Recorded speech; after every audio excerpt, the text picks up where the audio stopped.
Welcome to Raging Bullets, a DC Comics fan podcast, episode 213.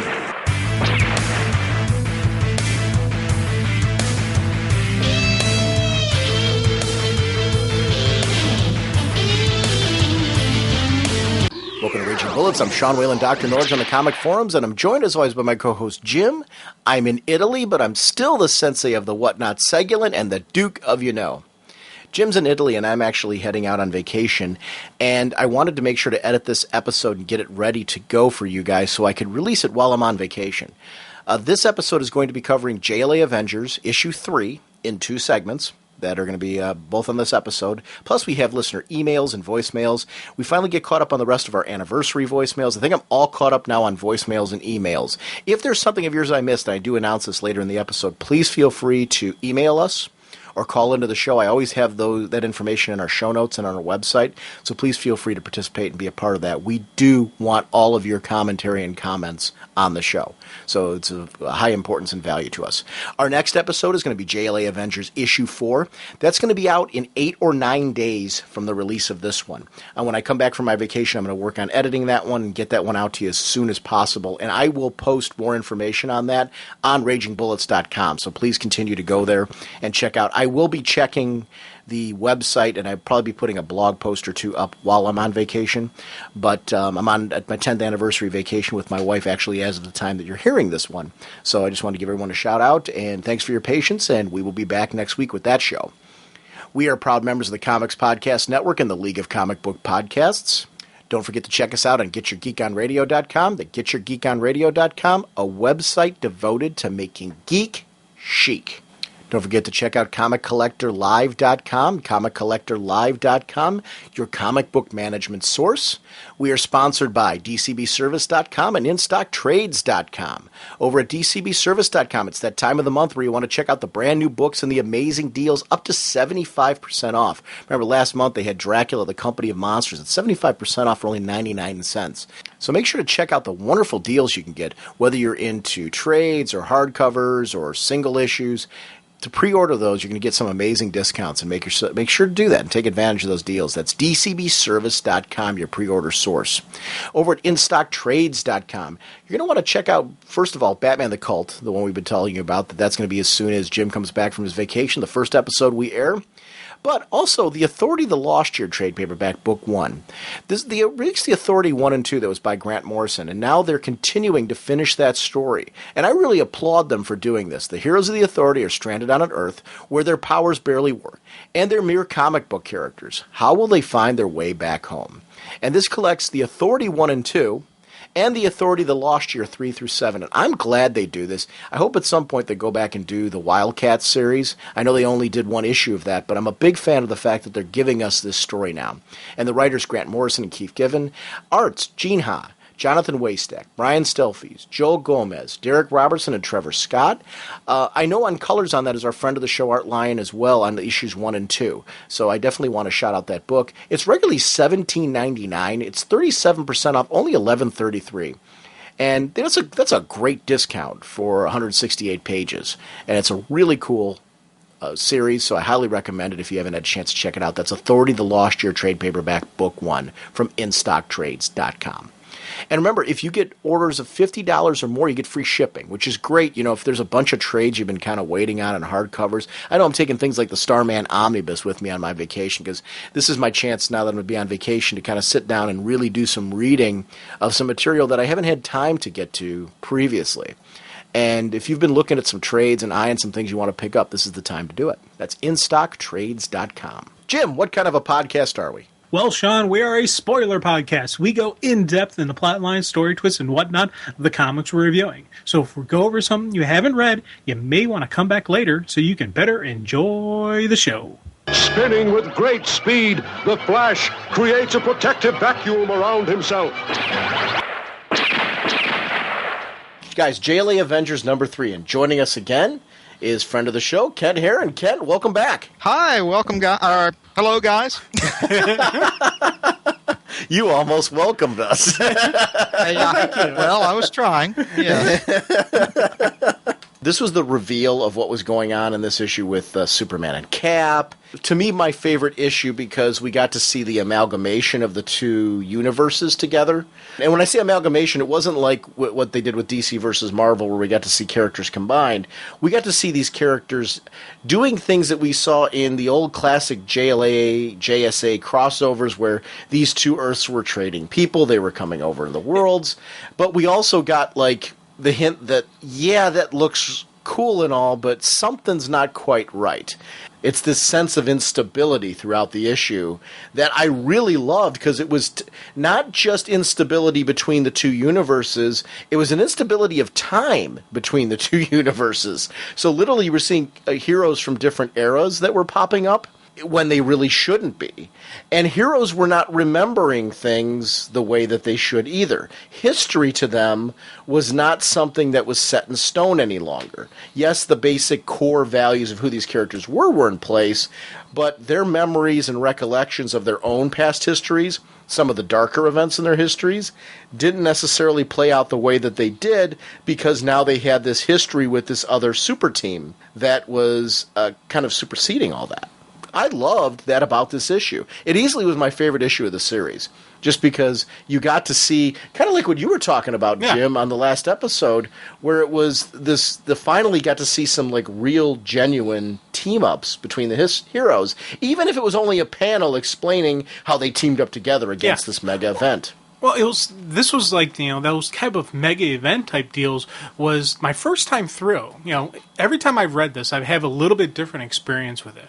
Definitely the first time through, I was like, oh, wow, that would be cool. Oh, that'd be cool. And that was kind of where I was leading to. It wasn't until multiple read-throughs that I really got into the nooks and crannies of the story that I saw how much this one added on to, we needed the fight between the two of them before this to try to build up this story. And it was just how this connection of this story and the way it actually played out, you needed all the different parts. You needed the Marvel versus DC in the beginning. Then you needed these teamworks where they're kind of blindly doing it. And then you need the ending where they know exactly what's going on and they're still working together. It was a beautiful just meshing through the story arc and the story style. Kent, what about you? Anything about this issue? And just another thing I've noticed, I know y'all are both looking at the collection while I'm looking at the original issues.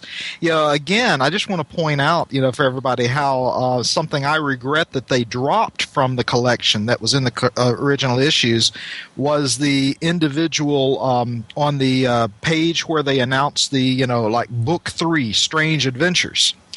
Well, in the original issues, it follows that up, down the right side of the page, kind of in the, if you look on, let's see, what page is it?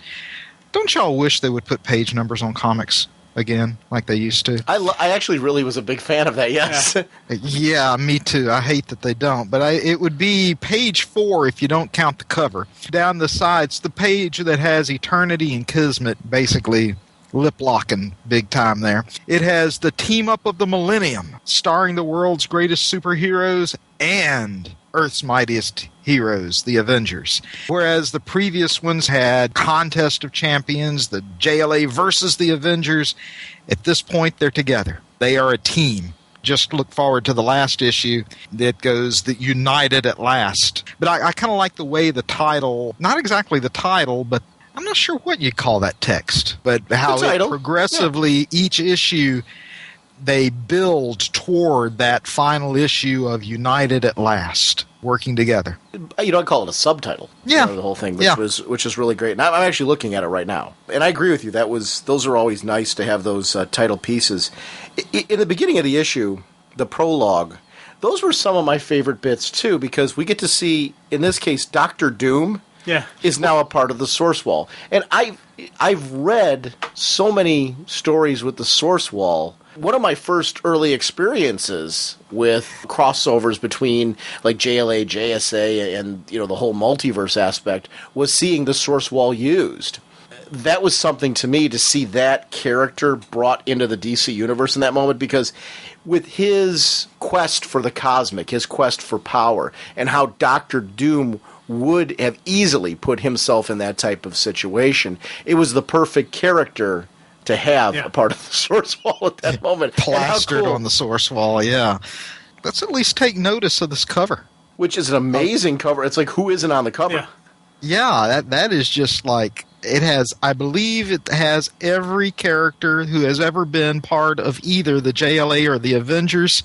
From what I understand, this is the cover that gave George Perez carpal tunnel syndrome and delayed the appearance of issue 4 and has, in a sense, hampered his drawing career, I think, ever since. Now, I'll tell you something else I heard. Now, this is just something I heard in a comic book store. I was chatting with a guy, and he was trying to tell me, and maybe y'all know this or can confirm it, or maybe you've never heard it. I had never heard it, and it would be an amazing fact if it's true. In order to finish this issue, Perez taught himself to draw with his other hand because he couldn't draw with his right hand. I did not know that. I've never heard anything like that. I had never heard it before. As far as I'm concerned, it's just a rumor. But if it were true, and maybe one of the listeners or maybe more could either confirm or disprove the urban legend, that would be an amazing thing to raise him that much higher in my estimation as an artist than he already is. Yeah, that'd be a tough one because you think about it, you're set and it's even not even just talking art, anything. If I try to type it on my keyboard, I do the 2-finger each hand henpeck kind of thing. If I if I had my finger in a splint because I sprained it, I'd be screwed over because it'd be your body, it's muscle memory kind of deal, and that's what a lot of the artistic repetition athletes have it. Just anything where you're having the constant thing going over, it's just a natural reflexes, and to completely shift it around 180 degrees, that'd be a tough one. But my wife has had trouble with her right hand, tendons in her right forearm wrist. For a while, about a year ago, she was wearing pretty much constantly a brace and couldn't hold a pencil or a pen. She started writing with her left hand, and over time, over just a month or so, she got pretty good with writing, with her left hand. So I guess it probably could be done. You guys are aware there's like 3 Hawkmen on the cover and 2 Hawk women? I'm just trying to... I was not right. I was not aware, but... Not that, I'm just trying to... We're throwing out, important facts. Uh-huh. Not that I'm one-track minded or anything. Oh, no, not you. Not at all. It was funny. It was when I was looking at the cover, and I'm sorry, guys. I just thought it was funny because when Kent was talking about we have to talk about this cover, I'm like, oh yeah, this cover was one of my favorite because there really were 3 Hawkmen on there because of the different versions of Hawkman that would have been associated. There's the one at the actual, what would be the binding itself, and right to the left of him is Hawk Woman. Then Hawk Girl, Kendra, is over to the far left of the back cover. And then there would be Carter Hall, Hawkman, up on the top in the middle of the front cover. And then Katar Hall. And I guess there would be 2 versions of Katar Hall and a version of Carter Hall, is I guess what I'm guessing is how this is working. Because there's Katar Hall that's on the, midway down on the front cover as well. But there's a place where, looking at the image of the cover as it's printed in the trade paperback is actually somewhat advantageous to looking at the original issue because almost 2 of those Hawkmen kind of get hidden behind the logo and the other text that they have on the original cover. Yeah, so I hadn't even known. I was sitting there looking, and I can't find him, so I flipped to the back of the trade paperback, and, oh, yeah, there's the Hawkman right up about an inch or so from the top, almost in the middle of the front cover, which you can't even see hardly on the original issue printing because he's right under the N in Avengers. That's just to prove that Hawkman is the most important person, not only in the DC universe, but the Marvel universe. Because there is no other character that is on this cover that many times. But what other character's history has been so... I'm not going to use the term that immediately came to mind, but so malleable, over the years as Hawkman's. Malleable's a good word. I like the fact that Oracle... It's not the word that originally came to mind, by the way. The Sandman was part of the Avengers? Because he's on the bottom. Just about every Marvel character at one time or another been an Avenger? Yeah, it's just funny. I'm not saying that he wasn't. That's interesting to me. as I was looking on that whole list, that he was actually in the bottom and in the middle. It's such a beautiful image. Yeah, I cannot believe, at least if there has ever been a poster published of this, I'm not aware of it. It passed me by. But I guess there's probably some kind of licensing issues to releasing a poster of this or something. You would think both companies would try to share some of the profits or something like that in some way to work that out, because the work on this was so stunning. And this one I would own in an instant. I mean, how cool is that? Yeah. Anyways, as we're going back and talking, we get to see the team up of the two teams. And that bit with Hawkeye, I loved how this jumped us in right away, not only to the fact that these two universes are together now, but that things just aren't right. Because you see Hawkeye and Black Canary have a little bit of a thing going on. I mean, not a little bit, it's a lot of a thing going on, where the whole team is pretty much convinced that these two are like soulmates. And then when he vanishes, Green Arrow is back to berating Hawkman, who's not even there. Nobody realizes that the stuff around them just changed. Yeah. Instant change to the continuity, and instant change to their world, where they were not aware of what just happened. So we got to see right here that their sense of history, their sense of current time, was very much driven by what, the events that were currently happening around them. Their mind was making it work for them. Their mind was making them be comfortable with the things that were happening around them. That would be so creepy, because we do get to see, and you see right away from, I think, Superman, you get to see right away, like, almost this, like, when looking behind Barry Allen, he's behind him, and Barry's talking about, don't worry about it, GA, but you see him, he's looking off in another direction, almost like he is thinking, he's withdrawn within himself. It just adds, I looked back through when I reread this again, and it's something that I so was captivated by. The amount of times that you see Superman and Captain America in this issue visually show us that they're not really with everybody else 100%. There is something that is distracting them. There is something that is on their mind. There's something that in the back of their head. It's like that was like the thing that you see out of the corner of your eye. They're seeing something out of the corner of their eye, and they haven't quite hit on it yet. I loved that. I thought this, to me, it made this something special and something different. The fact that this was going on around them, and we had these two characters from their universes. It took something that I was annoyed with in the first two issues and made it something that was so cool with me, because their behavior bugged me, especially Superman's. And it was in this issue where I was like, oh my gosh, this is like the coolest thing ever. Because this was the issue where it really, I'm like, I get what they were doing. This wasn't just as a way to show them as the figureheads of their universes.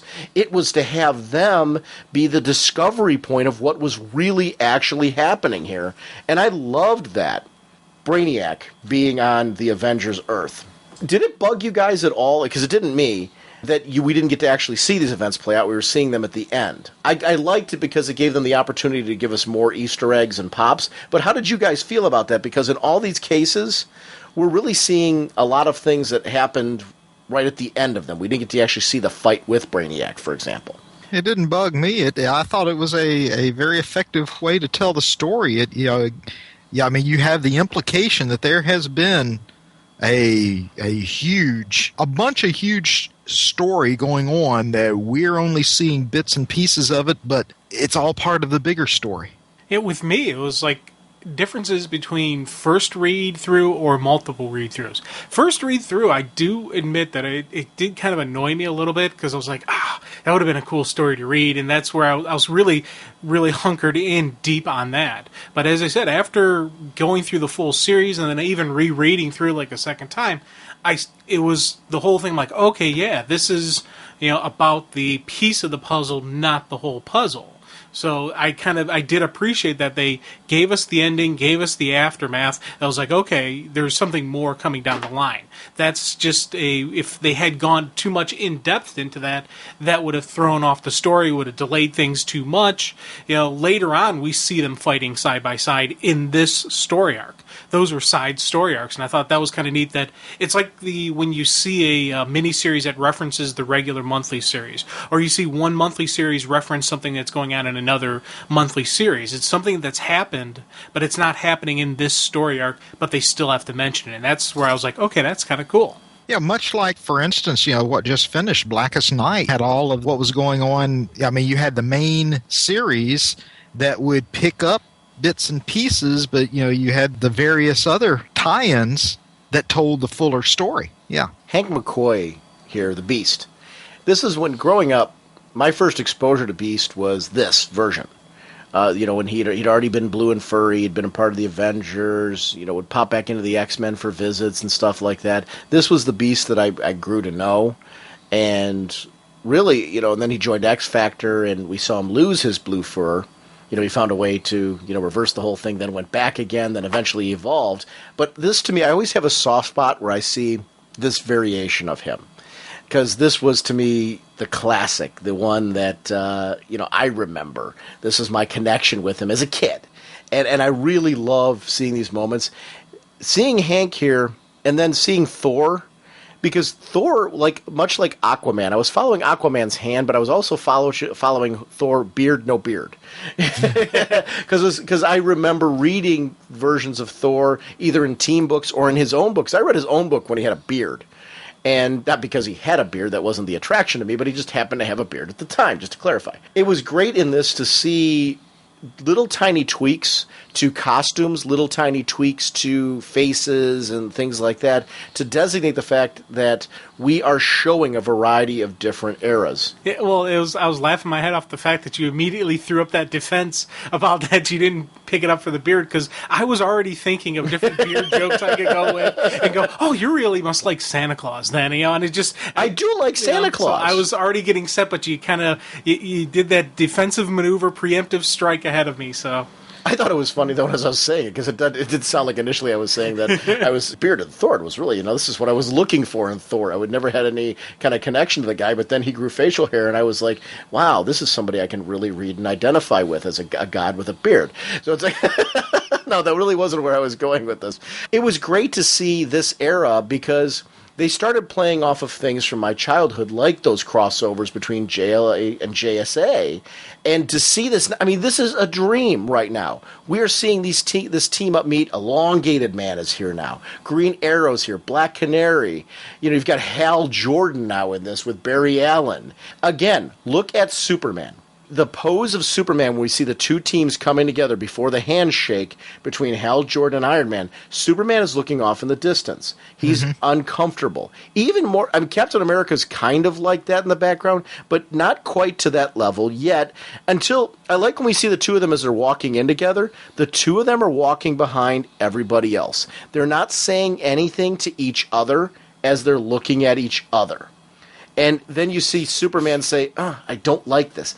The visual of that, the unfolding of the mystery, I've got to be honest with you, I caught it initially as we were going through, but it was so much cooler a second time through when I was aware of what had happened to them, to see how well this was laid out and how it wasn't just laid out in this issue. We saw elements of that in their behavior earlier on. That's where this made it all okay. I'm like, and not just okay, it became brilliant to me. Their behaviors were totally driven by the fact that they knew all along that something was not right. And they were discomforted by the whole thing in a way that they could never have articulated until these moments. This is when they start bringing it out to the forefront. And it actually affects their teammates as well, where they're, we see Hawkeye and Green Arrow having little tidbits with each other. Could you imagine Hawkeye left his world, everything he knows, everybody he loves, because of Black Canary?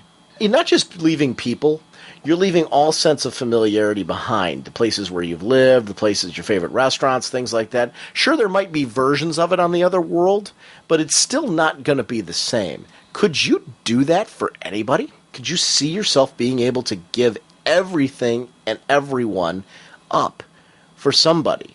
And I mean everything. There's nothing that is yours. No reminder of it. See, it's on some hands yes, on some ways no. It would be a tough call.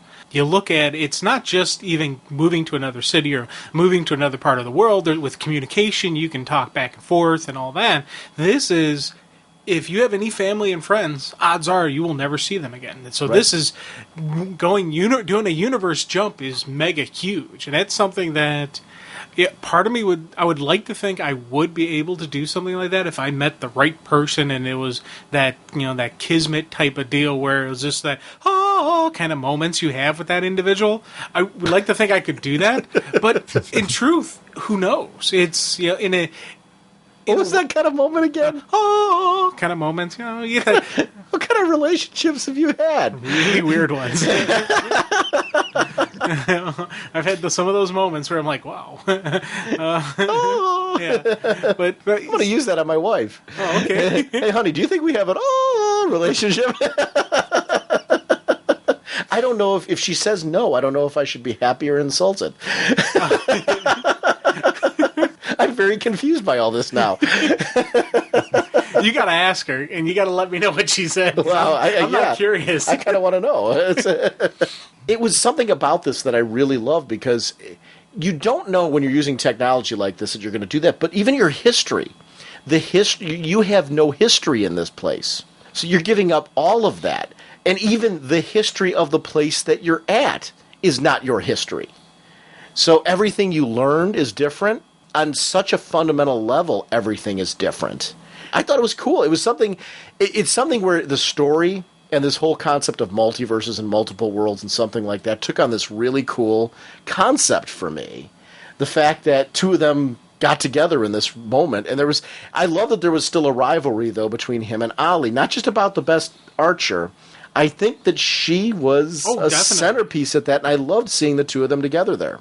Getting back to Hawkeye shifting universes to be with Black Canary, though, you know how that's the original way that Black Canary came to be in the Justice League. Right. Back in the late 1960s. Before they revamped and put her on our world. You're right. Now, we don't know the story here of why Hawkeye, did this. The story Black Canary was that it was after, one of the big team-ups, Justice League, Justice Society, and her husband was killed. She didn't leave specifically for Green Arrow, but, very soon after she went back to the Earth 1 universe with the Justice League, they started that relationship. I think that this, having a character, Hawkeye going with the Justice League, to be just a nod to that piece of DC history. I 110% agree, especially because it was with her. But I definitely thought in this case that the implication there was that he left because of her. Yeah. In this. Now, Captain America starts to finally kind of wake up as well. He's looking at the pictures. It's going back in his history with the Invaders and that he teamed up with the JSA. And he starts to wake up and realize that, And I wonder if some of that isn't due to his own rich history.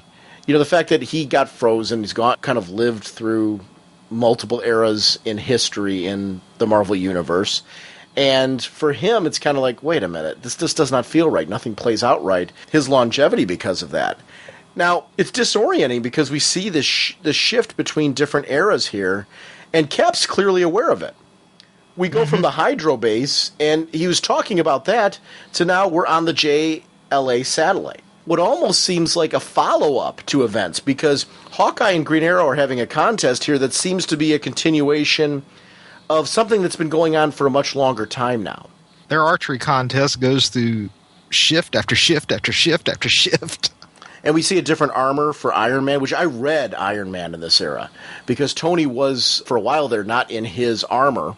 This is when he was with the West Coast Avengers and things like that.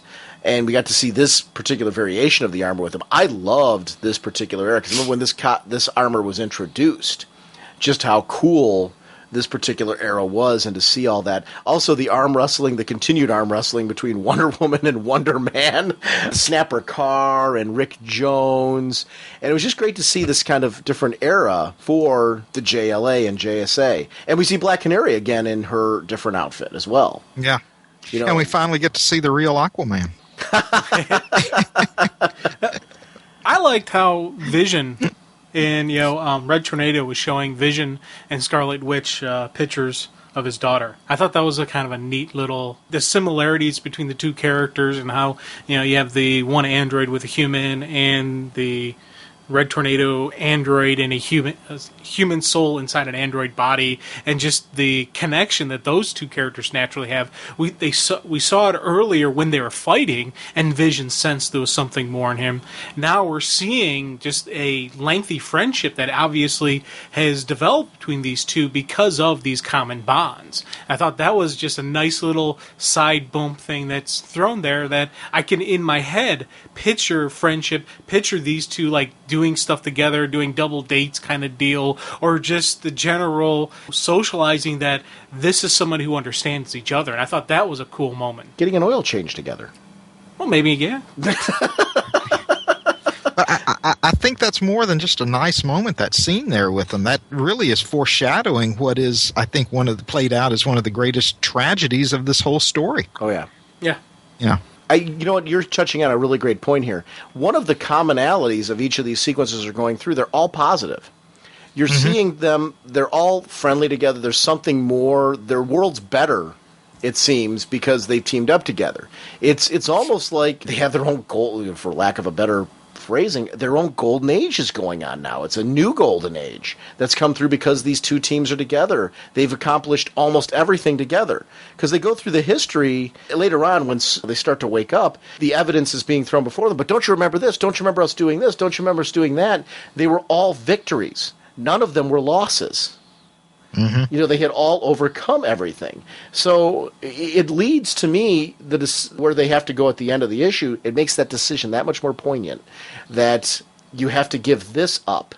What are we going back to in order to do this? Because that's the question that comes up throughout this. What are we going back to?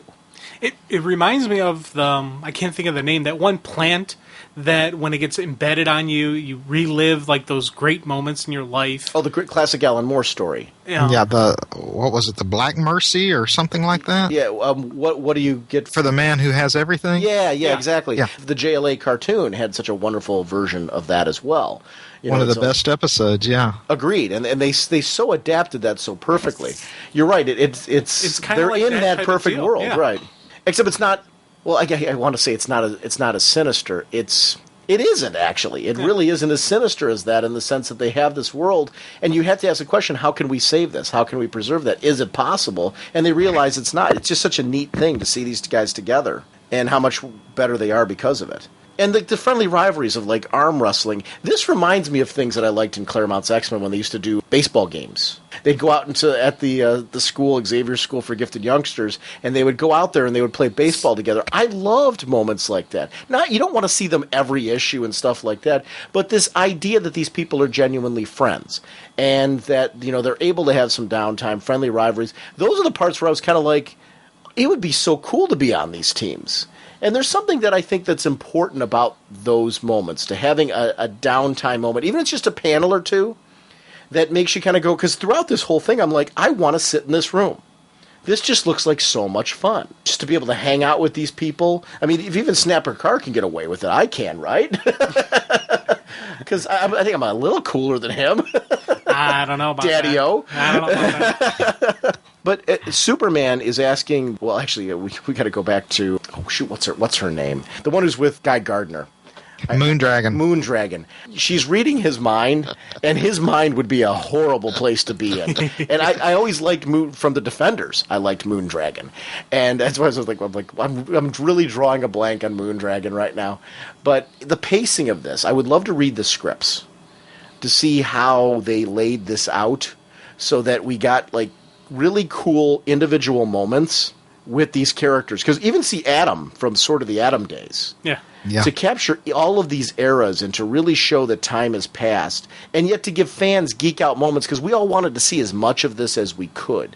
This could have been, it was 4-issue prestige format, so you could argue this was 8 issues, technically. Could have easily gone on for another 8, in my eyes, because I could have gone through 4 or 5 issues of just them in doing this these kind side of stories and stuff like that, seeing it all play out. Superman asks the ultimate question, though, who are you, Thor? Who are any of you? Because he's starting to realize that, on the surface, in my memory, I remember this, but in my heart, it does not feel right. There's something that's awkward here. I don't know what it is.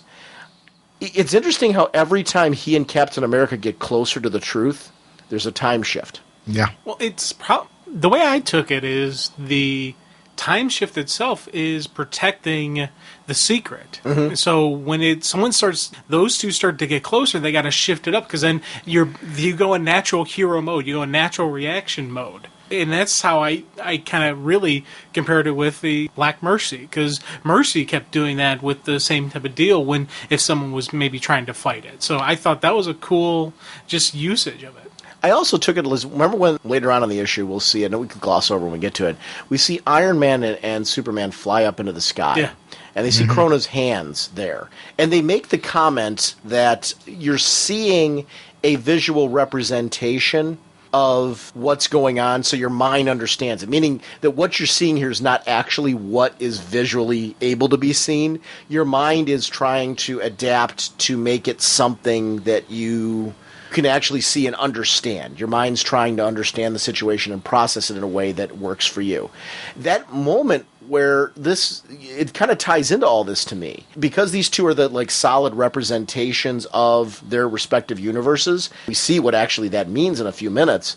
It's one of those things where I was like, wow, this just totally added more of that to me, where it shifts from Thor straight to the Martian Manhunter, yet the party is still continued. The Arrow is still in the same place that it would have been in the previous era. It's just now that Green Arrow's arrow has gone through it. Yeah. So the story's still continuing. This is the larger story that we saw at the beginning. It's shifting through eras, yes, but it really is, like you said, the world's kind of shifting in such a way, but it's the same events that kicked off at the very start are happening here. How cool is it to see Captain Marvel? Yeah. Actually, both the Marvel, Captain Marvel, but I'm talking about Shazam, our boy there. I was like, oh, they just kind of nailed everything on this with pulling in all of the people that we'd want to see. Mm-hmm. And we get to see a different version of the Vision there as well. Him in his white outfit when he, got... I don't know what your guys' exposure with that was, but his story was so engaging to see how he was destroyed and then returned. And when he was returned, he was less... He had no humanity. He was more robotic, but then that slowly started to come back through in him. And he, very similar to Red Tornado, they remind me of what I liked about Mr. Data from Star Trek. You know, how we got to see this guy kind of striving to be alive, to be something more than just a machine, to have that thing that would make him human. Yeah. He wanted his human factor. And it's common. It's a common theme between all of them. Of course, Data is a great reference to it. It goes back to the very original Pinocchio, but even that, it's just this kind of... Whenever I see a character like that, I always just think about how it's the quest for humanity in the non-emotional, the quest for that, just to be that person, just to be that life, and how many people are given the opportunity to have these emotions who push them aside, who have, we naturally have this, and we naturally are this way, but sometimes we hold back, and we don't express ourselves freely. We're reserved with our friends, with our family, with our coworkers and whatnot, and I always, whenever I see characters like that, that always just something... it just clicks at me personally, because that's something I've gone through in my life where I was very kind of standoffish and not just who I am now. Isn't that what you do when you have relationships? Well, yeah, sometimes. You're like, No, that's is that a different... Hold on, that was kind of thing. Okay. This was Wow. There's a difference. It's kind of like your own language. Yes, it is. I'm glad you understand it. Hey, I speak it fluently. One day I'll find someone who also speaks it fluently, then the world's in trouble. I think we already are. Yeah, I don't think there's any question there that we're in massive danger at the moment. It was funny what I noticed in my most recent read through. I think I've always been so focused on how this has affected Superman and Captain America that I didn't realize here how much it was affecting everybody else surrounding them. Because if somebody's yelling like Captain America's, he has flipped his lid here. Don't you feel it? Don't you see? Reality keeps changing. It's changed again. I think. We're in space. It's wrong. It's all wrong. Now, rather than pulling him out of the room and calming him down that way, they try to further entrench him in it, which I thought was interesting, because I do think that traditionally, this type of situation would be handled differently. They'd say, Cap, stress is getting to you. Let's sit you down, get you out of the room. Instead, they are both, we're all friends here.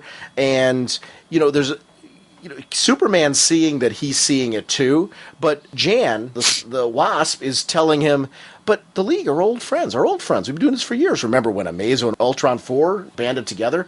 She has been affected by this as well, where it's more of a let's pull him further in. It adds to your kind of comparison before about the Black Mercy and what was happening there. I'm like, whoa, no kidding. She's dragging him back in. She has been affected by this as well, to the point where she needs the illusion to be true. I think they all need the illusion to be true. Because if not, and you've got to start asking, then it becomes, who am I?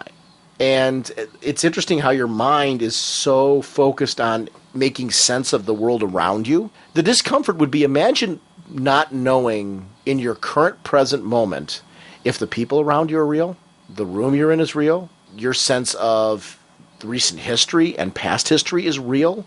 That's what Captain America's going through. They're all going through that to a certain extent, though, because they're all going through the time shift. And you see Jan, the way I took that she was reacting is, that is her mind aggressively adjusting the situation. I need to make Captain America believe this because this needs to work. And I'm not saying that she's consciously thinking those words. Her mind is adapting and making her do that so that there's a comfort to the whole illusion, that the illusion stays in place. I've got to dig my feet in and solidify it, versus in another situation, I think she would be more concerned with the mental health and well-being of her friend and be pulling him aside. Let's get you out of the room. Let's talk in private. Let's not do this on the floor in front of our friends and everybody else. We don't want you to be embarrassed. I thought that was an interesting twist on this, where I thought her behavior was being driven by this as well. In the Ultron and Amazo fight, to see the original Green Arrow outfit, I thought was really kind of cool as well, to see him without the beard and to kind of see him in that place. And he and Hawkeye are side by side there, showing how effective two archers would be in those situations when you're dealing with these robots. And that was kind of cool. Then we switch to Grim Reaper and the Key with the Serpent Crown, and we get to see now a variation of the team. The original Zatanna outfit as well as in there, and Hellcat, who that's not her original. Her original outfit was more or less what she's got now. Oh, that's true. When she shifted, was that her first outfit when she was on the JLA then? Well, I don't know about when she joined the JLA, but when she first appeared back in the 60s, was that the top she hat? wore more or less what she does now. Now, when she actually appears as a member of the JLA, maybe it was this outfit. I'm not sure. That's interesting, because I don't know why I'm looking. Let me pull it off the shelf here. Yeah, I'm looking at the Justice League of America Zatanna Search that collects that story arc, and it's all pretty much her modern day costume. Okay. I think it culminates in an issue of Justice League of America number. Yeah, they didn't put it in the cover gallery back here. The number, at least. I'm glad you said that. I don't know why I was always under the assumption that Zatanna's costume was this costume that we see her original costume. So that's interesting. I knew that the top hat look had been what, obviously I knew that would have been something, that to me is the classic history of Zatanna. Yeah. And I remember I think it was the 80s, that she had a different variation of, kind of almost a different variation of this costume that we're seeing here. Actually, it's the one that we see in it's in the next panel down. I didn't remember that. So that's cool. I'm glad that you pointed that out, Kent. But that was definitely an earlier version of the costume. And to see the Avengers, we got Jon Stewart as Green Lantern instead of Hal Jordan. We see, again, Beast is back on the team. So it kind of sets, it's consistent with the eras that both teams were at that time. Star Fox on the Avengers, that was an era where I was reading. Because I mentioned that I'd been reading when the female Captain Marvel was on there. And Star Fox was on the team. That was a great version of the Avengers as well.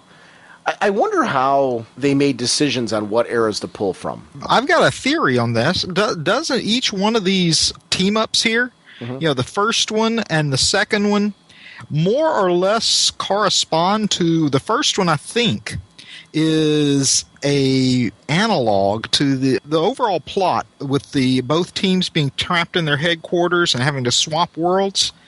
I think that's vaguely like the very first Justice League Justice Society team up in whatever issues it was. I don't have it immediately handy, but way back in about 1964, something like that. Yeah, which are collected in the Crisis on Multiple Earths. And you're right. They all they kind of they definitely tie into that. I guess what my question is, not the story itself, but the actual team members that were used. I wonder if they just chose the era that was closest to what was happening in those events. Yeah, I think that's what they did. And then the next one, I think the Serpent Crown story was about 1975, 1976 in the Avengers. Mm-hmm. And that would be more or less, this Justice League and Avengers members here, because that was one of the eras when I was picking up Avengers. I think I remember reading that Serpent Crown story. Now, what I don't remember was John Stewart being on the Justice League anytime during that period. But I could be wrong. Then that next panel, you know what that is, right? The one at the bottom half of that page? Oh, the Remember Colonel Kang and the Lord of Time? Yeah. That's the original, about 1981, 1982. That was the plot of the original abortive Justice League Avengers team-up. The one that never happened. I was glad that they actually put that in. Yeah, I think that actually is a reproduction, more or less, of the promotional art for that was being published, but the story itself never came about, including the egg. Batman and Iron Man, in the meantime, to show how... It's funny, I'm glad that they used Superman here, because I think Batman would have been too obvious the choice to be going through exactly the passion that Superman's going through, because I think Superman's kind of need... This kind of responsibility that he takes for the universe the way Captain America does, I do think that he fits in this case. The two of them are analyzing what's going on with the Masters of Evil, and they're looking to, okay, with everything that's going on here, with everything that we're seeing, who is pulling this together? And they're going through the list of their rogues, clearly trying to, pin down, and I love that it's DC and Marvel characters. If you look at the screen, on the left-hand and the right-hand side where these be the quote-unquote roll calls, you see characters from both universes there, and they're really trying to look through Mixus Pitlick, Loki, and all these different characters that could be the ones that are setting off something on a cosmic level like this. So I liked seeing that analysis. There's something surreal about seeing Batman buy an Avengers chair. Yeah. Oh, yeah. Hey, just another comment about crossovers, at least implicit in this one, is the Masters of Evil there, still secure in the dimensional void, are basically in the position that the crime syndicate were in at the end of the very first time that they appeared. Yeah, true, you're right. I liked that part of this because there were so many Easter eggs of nods back to the past. And I guess my question when I was saying that before, like how did they decide which eras to choose from? Even in DC's history, when you're talking about JLA and JSA team-ups, there's so many of them that you could have pulled from. I would love to know what drove certain choices over the others, because there were so many classic teams in all those different variations and so many opportunities to do that. It wasn't a complaint or a knock on anything they did. I actually really thought everything they chose was perfect. That's why I kept saying I would have loved to seen this continue on and for them to do a few more issues of this, because I was so into seeing their different variations on it, and to see some of those fleshed out a little bit to what were those sequences like, what were those battles like. I would have read a series of this for a year. Oh, yeah. Wouldn't it have been wonderful if they could have done it like they did, Blackest Night, just to bring up again the most recent example, where you've got the main series, but then you've got all of the tie-ins that appeared along the way telling the fuller story? Or even more like a Trinity or a 52, where instead of it being a tie-in driven thing, the full story was something that unfolded over a long stretch. Imagine like going through this multi-week stretch where each week you're reading a different team up from a different era of the JLA and Avengers, where you get each issue's a full story that is a variation off of a story that happened in the past. But now look how it's changed because it was the Avengers instead of the JSA.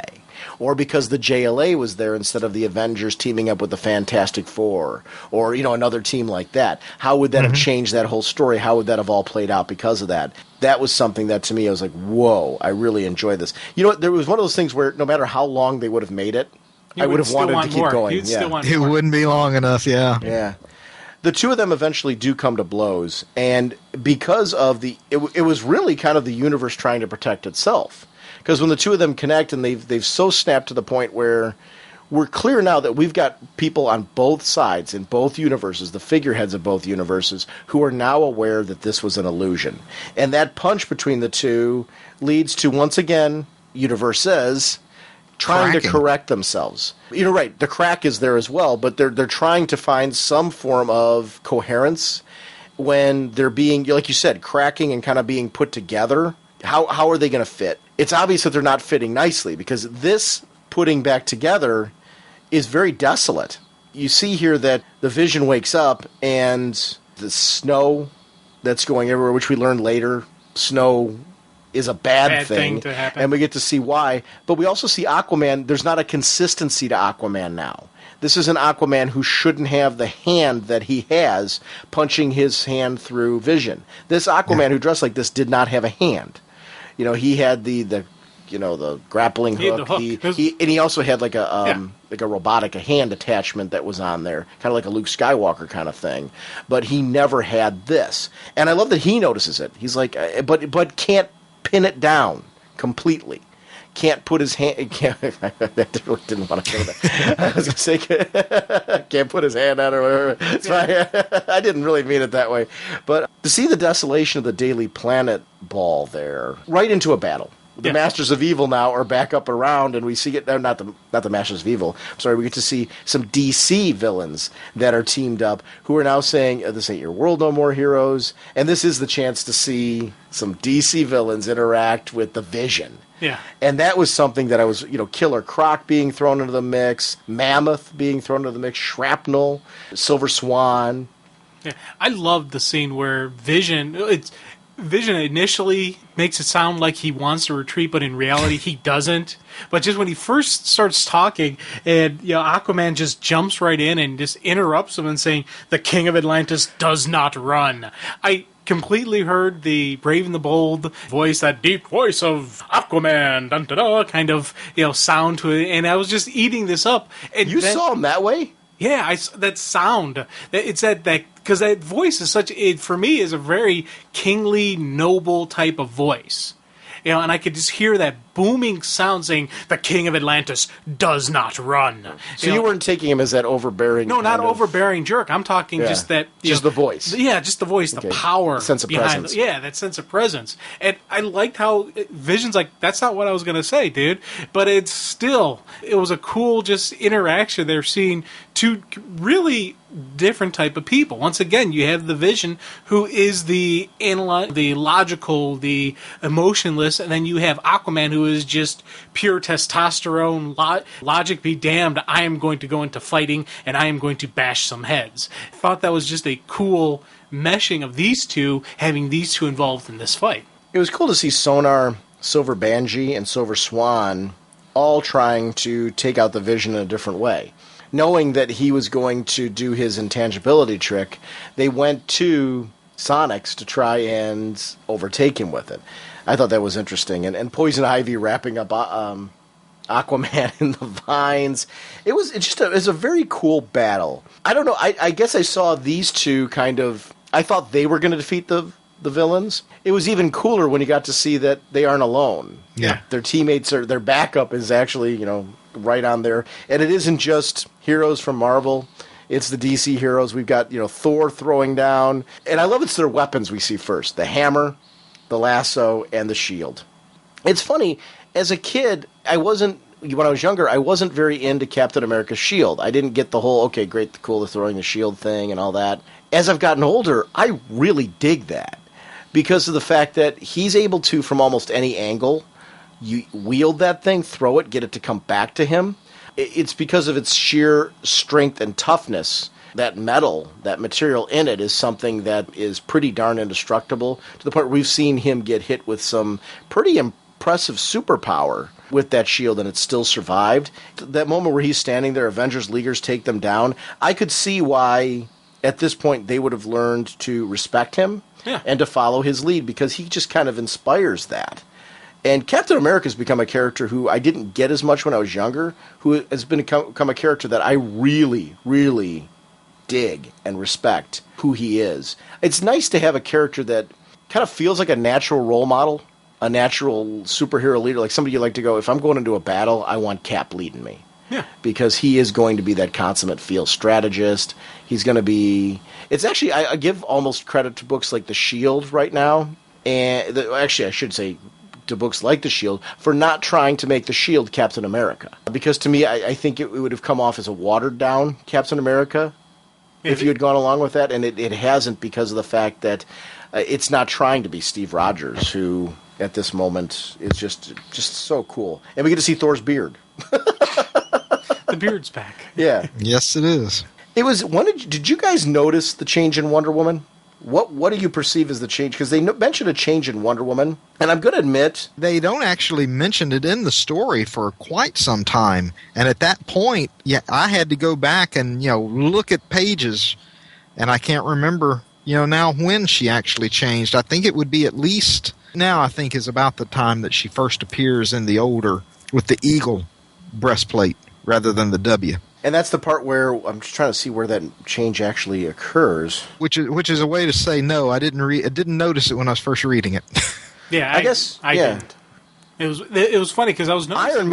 Iron Man's the one that noticed it, and I guess. But it is quite a bit later, isn't it? Yeah, but I mean it's something throughout the issue, and I guess I never noticed the change.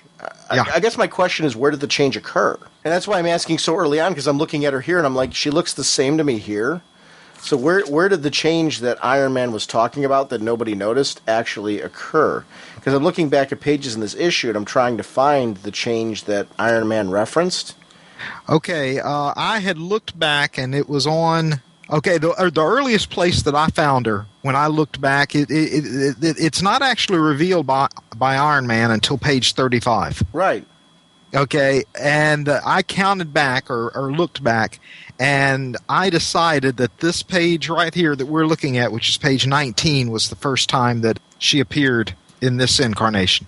Yeah, because when you're looking at them at their parties, she's got the W look, the double W's. Especially when we see, "Are you all right, Cap?" And then she goes into the arm wrestling, and I can't tell there. It looks like she might still be wearing the double W's there. But at some point in time during this, Wonder Woman, her outfit did change. And it seems like you're right. I think that is the actual section that we're referencing is actually the first time we see her visually with the eagle instead. I thought it was interesting to reference because it was something that, and I literally, this is... It becomes a story point, yeah. Which completely, I have to admit, first read through, years ago, and even a few months back when I read it again, for the first time in quite some time, I didn't notice it until it was brought to my attention by Iron Man. It's interesting that they're starting to wake up to the fact that something strange is going on around them.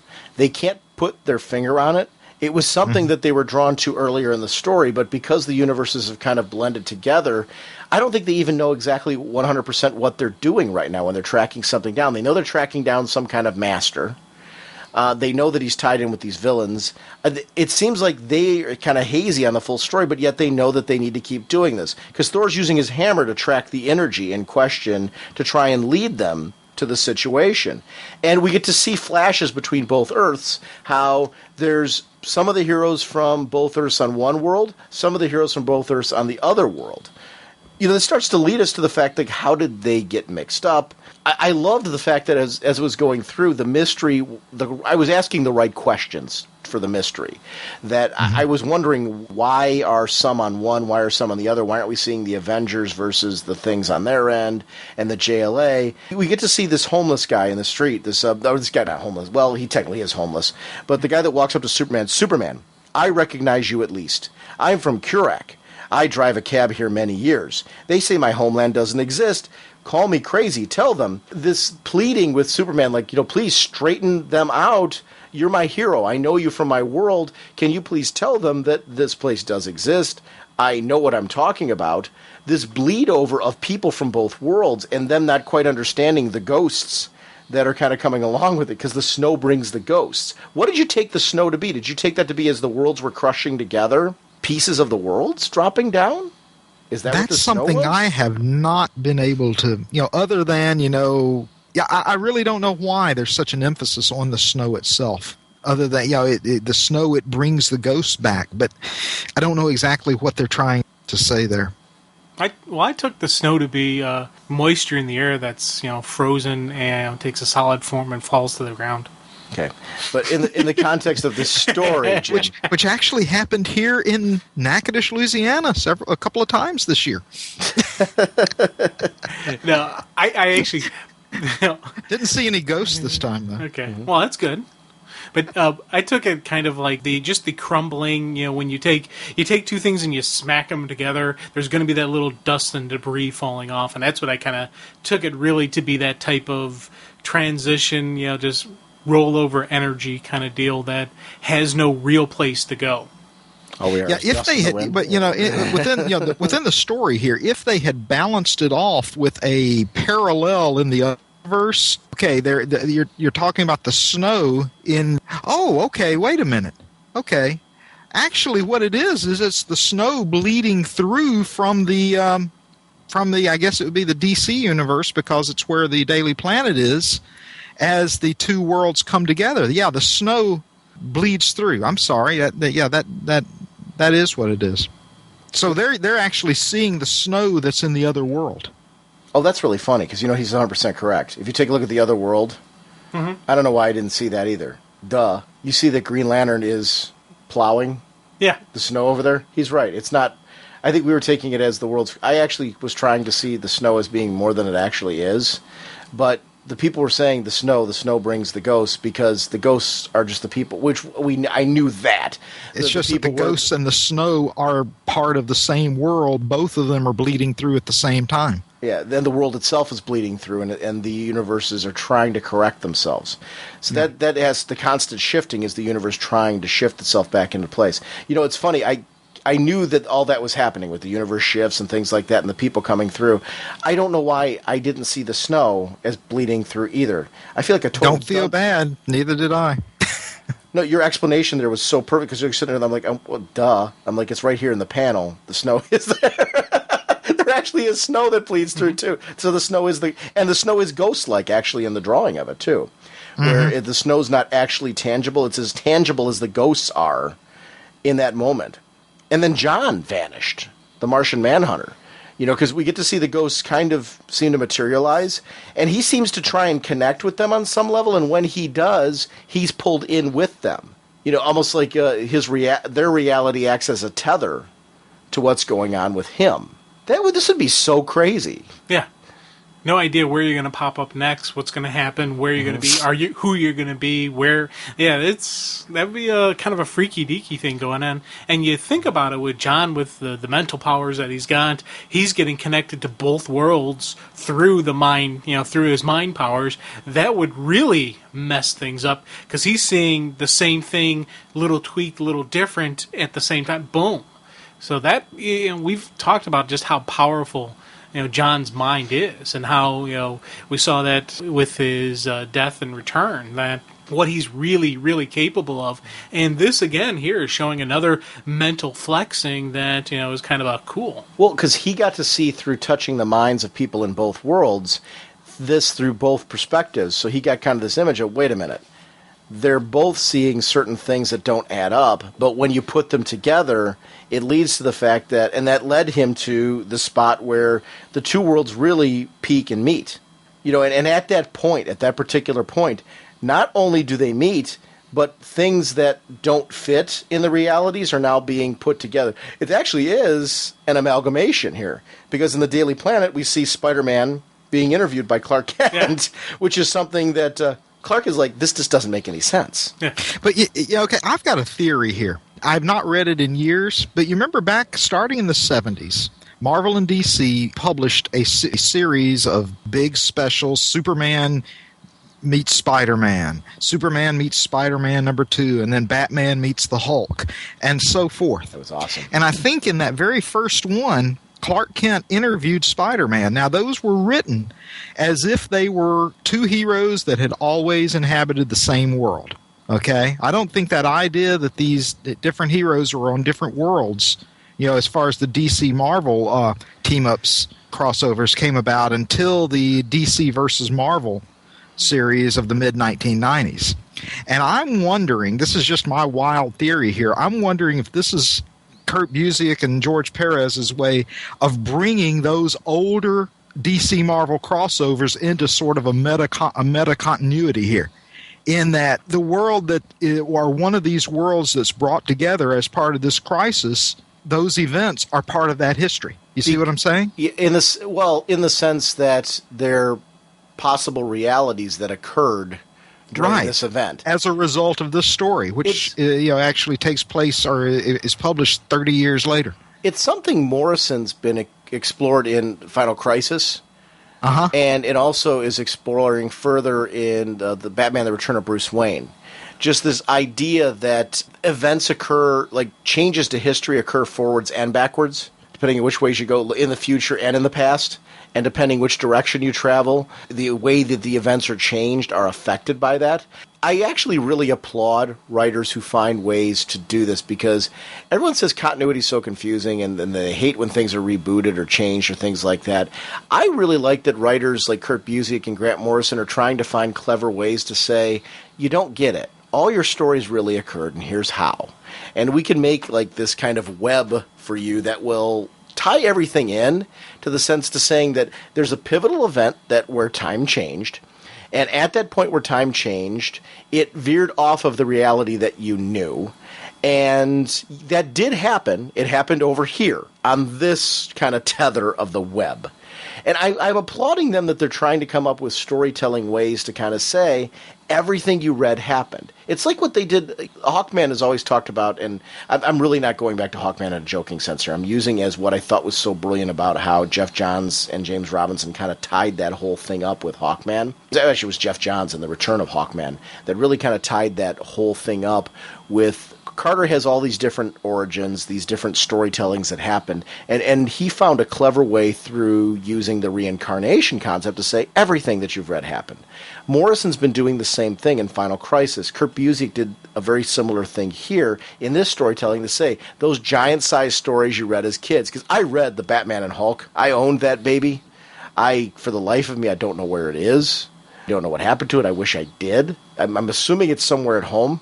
And it really bugs me as a lifelong comic fan that I don't know where my Treasury edition is, because it's not exactly something that's easy to hide. Because it's the size of it's the size of 4 comics at least, as far as width and height, 2 comics up and 2 comics to the side at least. So this is not something that's like hidden in a drawer somewhere where I wouldn't find it. I know I didn't sell it. But I had that Batman Hulk Treasury edition. I also had Superman Muhammad Ali. I can't find either of those. Oh yeah, they're coming. They're bringing that back out in a big special hardcover. That I'm going to have to break down and buy that, because I do not have my Superman versus Muhammad Ali. That's one of them that I wish I did have. Well, if they're going to release that one, please work out a way to release all of the Treasury editions, at least the ones that were the crossovers and stuff like that. Because I would love to have a hardcover version of Batman Hulk. There was a Superman Captain Marvel one, I believe, that I never got to read. I would love to read that. Yeah. The Superman Spider one that you mentioned, I did read that one. I didn't own it, but one of my friends did. I got a chance to read it. I would love to finally own that. Well, now the DC Marvel ones, they did republish them as a trade paperback some years back. I mean, I oversized. don't know if it's still in print or not. It's of course not the big majestic size that it originally was, but I think it was called Crossover Classics or something like that. It was, and I have that. I actually have the DC Marvel. It was actually more than one volume. There was multiple volumes released of the DC Marvel Crossover Classics trade. Do you have any of those trades, Jim? No.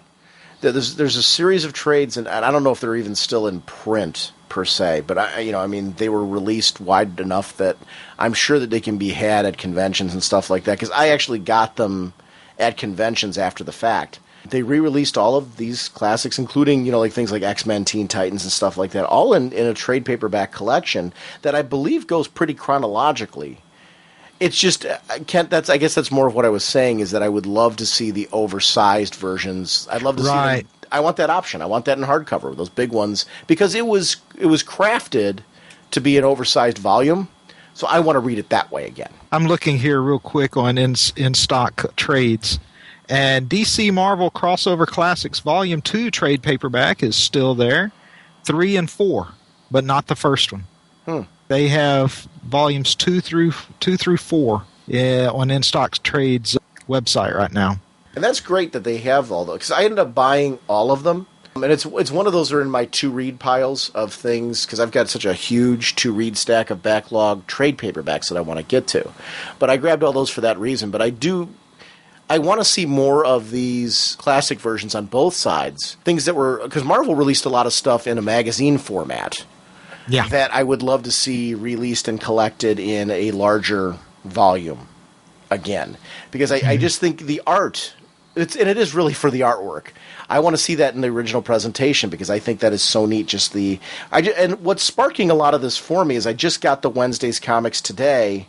It arrived in the mail for me. The Wednesday's Comics oversized edition, where it was a complete collection of, in the same size that they were published. You know, we got to see those newsprint, but it's a hardcover of the whole Wednesday's Comics. This is such a nice, hardy volume. It just feels good. Yeah. You know, having it in a hardcover like that, I want to see all of these crossovers collected that way. You know, and I'd pay for individual hardcovers of each one. So it's an easy money thing for them. And I'm not alone there. I know I'm not alone there because there's people who didn't read any of them that I'm sure would want them. So I'm hoping if Superman Muhammad Ali sells well, that we They'll get bring that. out the other ones, yeah. When we get to see these two worlds coming together, besides the fact that the newspaper came together, this is the first time that they get face-to-face with the trapped Krona.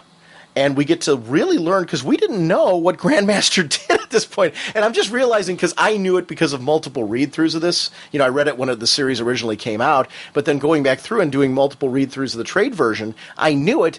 But there's something impactful here. The heroes see it, yet they haven't totally woken up from it yet. It's the beginning of the hey, and I think if you deal with some traumatic experience, you know, your mind is going to block it out. So it's a defensive mechanism of the human mind to prevent any like extreme nasty stuff. And kind of like the human mind, their minds was blocking out what was going on. But with any type of dealings with that, you have these moments, these things that just spark the memory that say, hey, remember this. It could be one little tiny thing will unleash a bunch of memories, will unleash repressed emotional experiences and whatnot. This kind of is that one little key that's needed to open up the floodgates. There it is, going into that tunnel. Hello, Sean and Jim. As you can see, I'm somewhat excited. This is Sébastien from Gatineau, Quebec. Called in to say that I got myself a new iPad, and I also downloaded my first DC Comics. That's right. DC is now online. You can get it at the Apple Store, and you know what? It's so amazing that I don't even have to talk about it. Okay? Ciao. Dude, I am so digging the iPad, and I'm with you. It's just a wonderful, different way to get comic delivery. And the picture's crystal clear, and it's just being able to tap and zoom in to panels and things like that. It's just a wonderful way. It's a different way to get exposed to comics, and I'm all for it. You know, going on my vacation, I'm taking some of my paper books with me. I'm taking a couple trades with me and hardcovers, and then I'm taking my iPad with some of the comics that I've downloaded from the DC Comics app, and it's very cool to be able to have that option. So it's just right. It's the app kind of speaks for itself, and anybody who has an iPad, there's enough free content up there that you can play around with this thing with just the free content, just to kind of check it out and see if this is for you. But it's cool. It's definitely very, very cool. And I'm excited for this. It's just a wonderful new initiative, and I'm hoping that this brings some new readers to comics. And I'm hoping it gives a chance for some books that maybe people didn't try out previously to maybe get some readership. A chance for some of those books to get into the hands of people who, either their comic shop didn't carry it, or I've heard a number of people mention the fact that they don't have a comic shop local to them. And Jim was actually making up a good point, with this being something that you could probably get on a worldwide level, that this really is going to help out people who previously haven't been exposed to certain books. So I'm hoping the digital initiative gets comics into the hands of some people that just don't have them. And that's really what I'm hoping for with the digital app.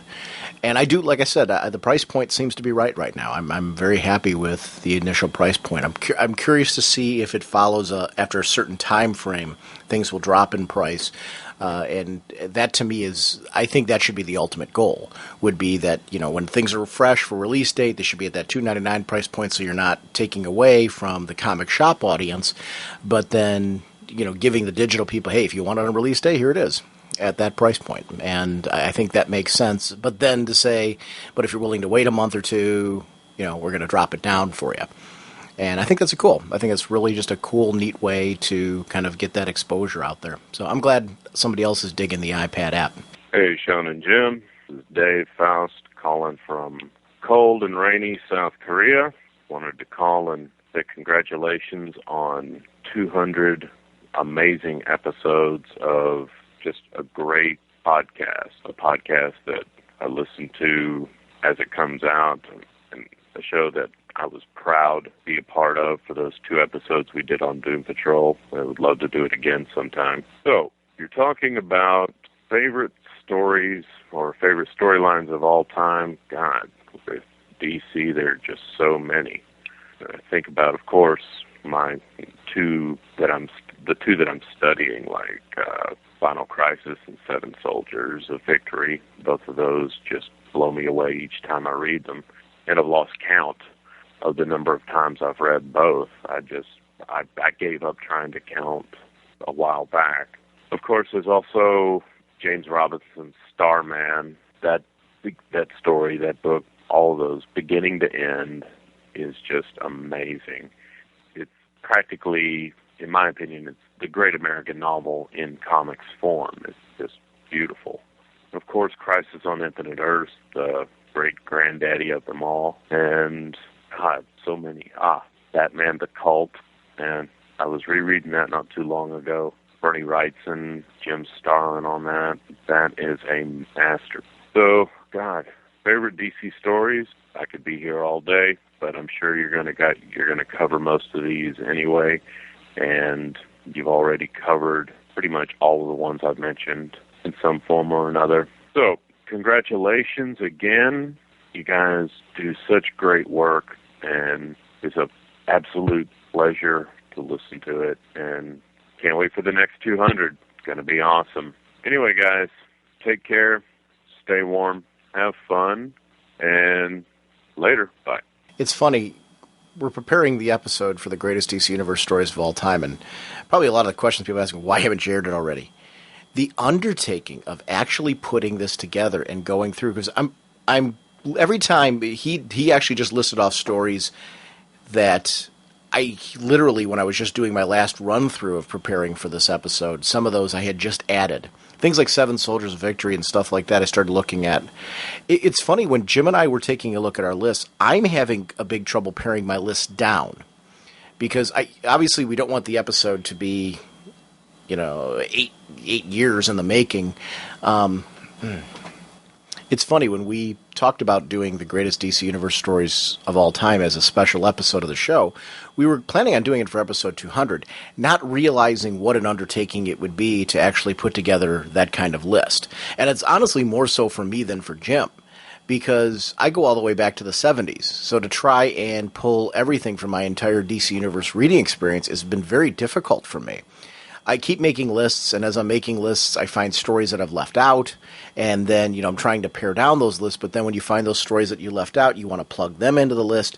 So it really is, it's an episode that's still coming. It's a work in progress. It's actually going to be after Batman the Cult, so we're going to finish up the Cult first, and that'll give me plenty of time to finally completely make up my list, and we are going to air it this summer.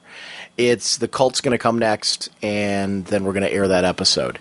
So please consider still calling into the show, emailing, anything you want to do to get your thoughts out there as far as what you consider to be the greatest DC Universe stories of all time. It's fun for me, and I'm hoping it's fun for you as listeners, to kind of discuss these stories that have been going along and to hear what other people's thoughts are on what their greatest stories are, whether we agree or disagree. And actually, you might like a story and you might find value in a story for a reason that's very different than somebody else that might spark somebody else's interest. So please, when you call in, feel free to tell us why. Why does a story hit your mark? And don't be afraid to call in multiple times. Like, if you called in like, okay, I shout out these 3 stories, but there's these 2, 3 other ones I want to shout out. Call in and do that. I'd like to make that a continual part of the show. And feel free to call in, as always, about new material, what's sparking interest during the week. In these voicemails that you heard right here, we had, that wonderful call from Sebastian. He just wanted to shout out the iPad and the app and how happy he was with the app. And I love that stuff. I want you guys to be a part of this show always. Voicemails tend to be, as I've mentioned previously on the show, the first thing we go to because we're an audio medium. But then I love going to the emails as well. So please feel free to send us both because we like having you a part of the show. And even if I don't read every single email in the show, I do read them myself. And a lot of times there will be a comment that somebody made in an email or something like that that'll spark a topic or, spark a discussion on the show. And I will reference things that people have said in emails to the show. I've done it many times on the podcast. So don't be afraid to send those emails to us. And, we love having your thoughts and commentary as a part of, our thinking process. So thanks so much for doing that. Hey guys, thanks, Pablo here. Just calling to say it was nice to see you guys at Super Show. Congratulations on 200 episodes. That's crazy. I just want to say, when I was a kid, like the best story I have to say, DC story was Crisis on Infinite Earths because that messed with my mind because I was only collecting comics for I was a kid and I was collecting comics probably for a year, 2 at the most, I was just getting into this universe and All-Star Squadron on Earth 2 and Justice League on Earth 1 and Just Society on Earth 2 and all that, and Crime Syndicate on Earth 3, and I was just getting used to it, and then they just killed everything, and it was nuts. I mean, the very first issue is the Crime Syndicate getting killed, and I was hooked. I was like, I can't believe it. And then I collect comics from there, probably all the way up to the mid-'90s, like the Boom type of era there, where everything was multiple covers and foil, and everything was an anniversary. And I kind of got out of it there, and I didn't come back until the early 2000s, 2001, and the next DC book that made an impact on me was Identity Crisis. And, I was mad. Because, I like the satellite era JLA. That's what I grew up with, right? And Brad Meltzer killed Sue Dibney. I was so pissed. Oh, sorry, I should say that on the show. And I was so mad. And, I was mad. But then the story was, phenomenal. And I was like, all right, I'll go with it. But, to get such a gut reaction from a writer and, the Rag Morales art was unbelievable. And anyway, all right, I'm going to go. I just wanted to say I'm a little disappointed that DC is canceling the Web and the Shield after issue 10 because I feel it was just starting to get its legs, man. He did one story arc and another small story arc, and you're going to cancel it? I don't know. Hopefully we'll see more of them, I guess. I know there's that Mighty Crusaders one-shot coming, but I don't know. Anyway, I've babbled long enough. Like I said, it was good to see you guys. I guess next time I'll see you guys is the New York Comic-Con. So I look forward to hanging out and going to some panels and whatnot with you. All right? Take it easy. Hope all is well. Congratulations on 200 again. Thank you for letting me call and ramble. And take it easy. I want to echo the love for the Crusaders. Actually, the Mighty Crusaders being the Web and the Shield. The Mighty Crusaders one-shot's actually really good, and I'm really enjoying that. That's going to lead to a mini-series of Mighty Crusaders that I'm hoping, if it does well, that we'll get more of it. I'm with you, Donnie, 110%. Those books being canceled right now, I'm baffled by it. I am and I'm not. I understand its sales numbers, and it's one of the reasons why I think when people have been shaking their heads as far as why am I so for the digital initiative and things like that, I think a book like The Shield, for example, with its art styling, lends itself to the digital medium. Not in place of paper, but I think it's just another avenue for some of those books that need extra readership, need extra revenue to be generated from them, to maybe get some extra readers so that they can be on both the retail shelves and the comic shop, but then also have a different audience. And The Shield, I can't think of another book, and The Web, actually, what am I talking about? Both of those books, they're characters that I can imagine, because of the nature of their suits and their outfits and how they tend to be very they tend to be more of a digital-oriented character. I could see somebody who's playing Metal Gear Solid loving the Shield, for example. There's something about the story and the styling of it that audience could easily. I'm playing that on my PSP right now, and I'm finding a lot of parallels to the squad-based action in there, to what was happening in the later arcs of the Shield. So I'm like, this is a story that I'm like, okay, on a PSP Go, the Shield is maybe a comic book that, if we do some ads in the right places, you might target an audience, with a free comic or two to read the Shield who didn't before. And the web, certainly for the digital age, that's a character that's just tailor-made to be part of the digital age because of everything that they've done with the blogging and the fact that people were able to access the suit and the technology and as an irresponsibility thing, where they gave this instant access to this technology, and showing how technology needs responsibility. And that's one of the things I've loved about that series, has been this exploration that giving everybody technology does not put them on an even playing field. It's what you do with it. It's how you react to it. And it is actually very much a message in this digital age where we have instant access to blogs and to be able to throw out our own thoughts and ideas.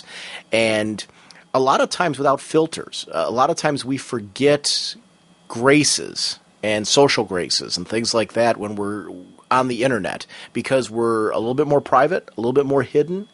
And it is funny how metaphorically a lot of what was going on in the early issues of the web really have to do with there being a responsibility to technology use, and how that grew over time to a movement with the web. I love it. It's a great series, and it's really a shame to me that both of those are being canceled after 10 issues. And I do think it's because they didn't get enough of an audience, and I do think that things very similar to what I've said about Blue Beetle. I think those are example of three characters who I think would thrive in the digital age with an audience like that. I think they would pick up enough numbers on the digital end if marketed right, because they've got to be marketed too. It's not enough just to throw out digital comics. You've got to market to a new audience, not your comic shop crowd, a new audience. And books like that should be marketed to an audience that you wouldn't normally see reading a comic, but right targeted. Like I said, the Shield is a great example of, I would target anybody playing Metal Gear Solid.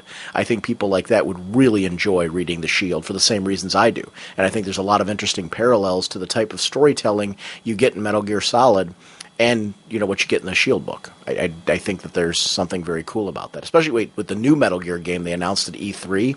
I think that's something where, there's an audience for that book that, unfortunately, I think it came too soon, I think, almost, with this digital age. But great book. And I recommend to anybody, please, if you haven't read The Shield, forget the fact that it's being canceled. Those 10 issues are really good. All 10 issues are out now, and it's just an amazing series. In the web, I can say the same thing. Actually, this is really just a launch that all 10 issues are really well worth picking up and reading and enjoying. Both of those books are fantastic, and I totally agree with you, Donnie. It was funny when you were talking about the emotional response you got from Identity Crisis.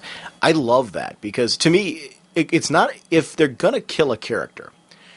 Does it bother me when a character that I love dies? Absolutely, because, I care about that character, and to know that they're going to be shelved for whatever amount of time, whether it's permanently or, imagine a Barry Allen fan, for example. Let's talk about this now. Just now they're getting Barry Allen back, when a lot of us have had other characters back much sooner than Barry Allen. I think about like the death over, of characters like Colossus, for example, in the X-Men. Hal Jordan, his death wasn't anywhere near as long as Barry Allen's. We had him back as the Spectre far sooner than we had him back as Parallax, obviously, quite a bit, but I'm talking about as a good guy, quote-unquote good guy. We had him back as the Spectre much sooner than that, after what happened in Final Night.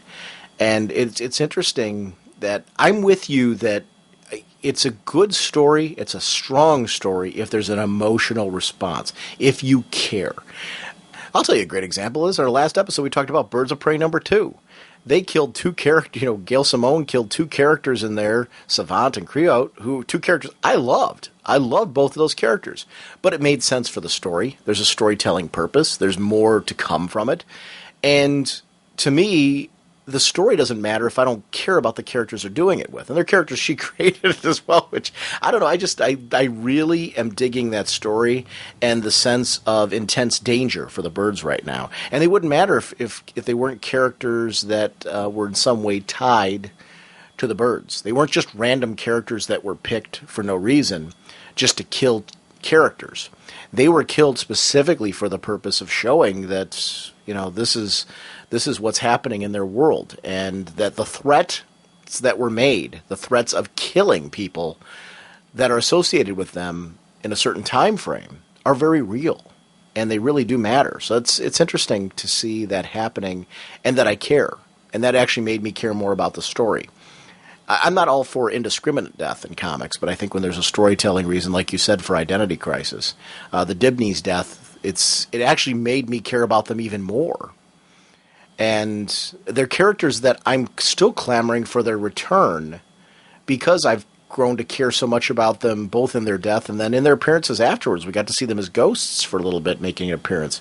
Actually, Ralph's journey after that also made me connect with him, and just how much he really loved his wife, and then how much that mattered to him.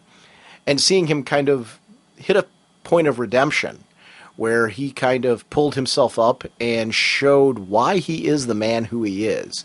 That whole ending of 52 and the way all that played out was just, in my eyes, just plain brilliant. And really loved that character because of that series. So I'm hoping, we get to see that character back eventually, and for them to use some of the maturity they did with him in those stories, because I do think there is some great adventure to be had with the Dibneys. And this is a series I'd love to read. It's funny, again, going back to the digital. There's characters like that I think you could have a great comic shop audience and a great digital audience, and it would have the appropriate sales figures to stick around. And I think, we have to look at combo audiences, kind of like we do for the trade now, where I think that, these different avenues and different exposures for comics, I think is going to be good for everybody if they're marketed right. So, I don't know. We'll see what ends up happening. But thanks for shouting out those stories, and thanks for participating in that. And I do encourage listeners to please continue participating in Greatest DC Universe Stories of All Time. I want that to be an ongoing thing this summer on Raging Bullets, because it's very cool. Actually, as I close off this segment, I believe now I'm all caught up on anniversary voicemails. I do have some recordings that Jim and I did at C2E2 that I need to air, that I'm going to be airing when I get back from my vacation on some of those episodes as we're coming through, to kind of get through all of our backlog of material that we haven't aired yet. But I do believe I'm all caught up now on all voicemails up to the current day. If you called in for something and for some reason I didn't air it, please call in again. I want to make sure to get you on the show and get your thoughts out there. I try to pride myself on airing every voicemail that we get, and I believe I've done that. But if I missed you, it really is a fluke. Your content and your commentary matter to us, and there is a value to it, and we want you on the show. So please don't hesitate to call in again. But I do believe that I actually do have everybody, and I think we are all caught up. I'm just throwing that general addendum out there in case somebody slipped through the cracks or something like that. I don't want you to think that we don't care. This first one's from Sean Rogers. Hey guys, I'm a new listener to the podcast, and I'm enjoying it very much. In episode 212, when you mentioned the Blue Beetle test shots, and was talking about what Jeff Johns asked, what we would like to see as a TV show or a movie, my automatic thought was of two characters that I would like to see in a movie together. They were Renee Montoya as the Question and Kate Kane as a Batwoman in a movie. And that's from Sean Rogers. And you know what? It's funny, after we were done recording, because that question kind of came up on the fly. It wasn't something we prepared for. Just randomly, Jim and I were talking, and I'm like, oh, we should record this, because he hadn't seen the Blue Beetle test shots. And it was afterwards, there was like so many characters that I was thinking of, and those are two of them. I totally 110% agree with you that I think that would be a fantastic film, or even a TV show. See, I see the Question as being somebody who could be just a wonderful ongoing, like gritty noir style TV show. Jim was talking a lot about there being a Gotham Central style series about a police drama and that type of thing. And in lieu of that, I could see the Question being a similar style of series, where it is more street level and stuff like that, with her asking the questions, that everyone else is afraid to, and seeking out those answers and things. I don't know. I think it could be one of those cool with conspiracy theories and things like that. She would be an excellent one. Batwoman, in and of itself, I think would be fantastic. I'm with you. I would like to see them in their own movie versus like Kate Kane being in a Batman film.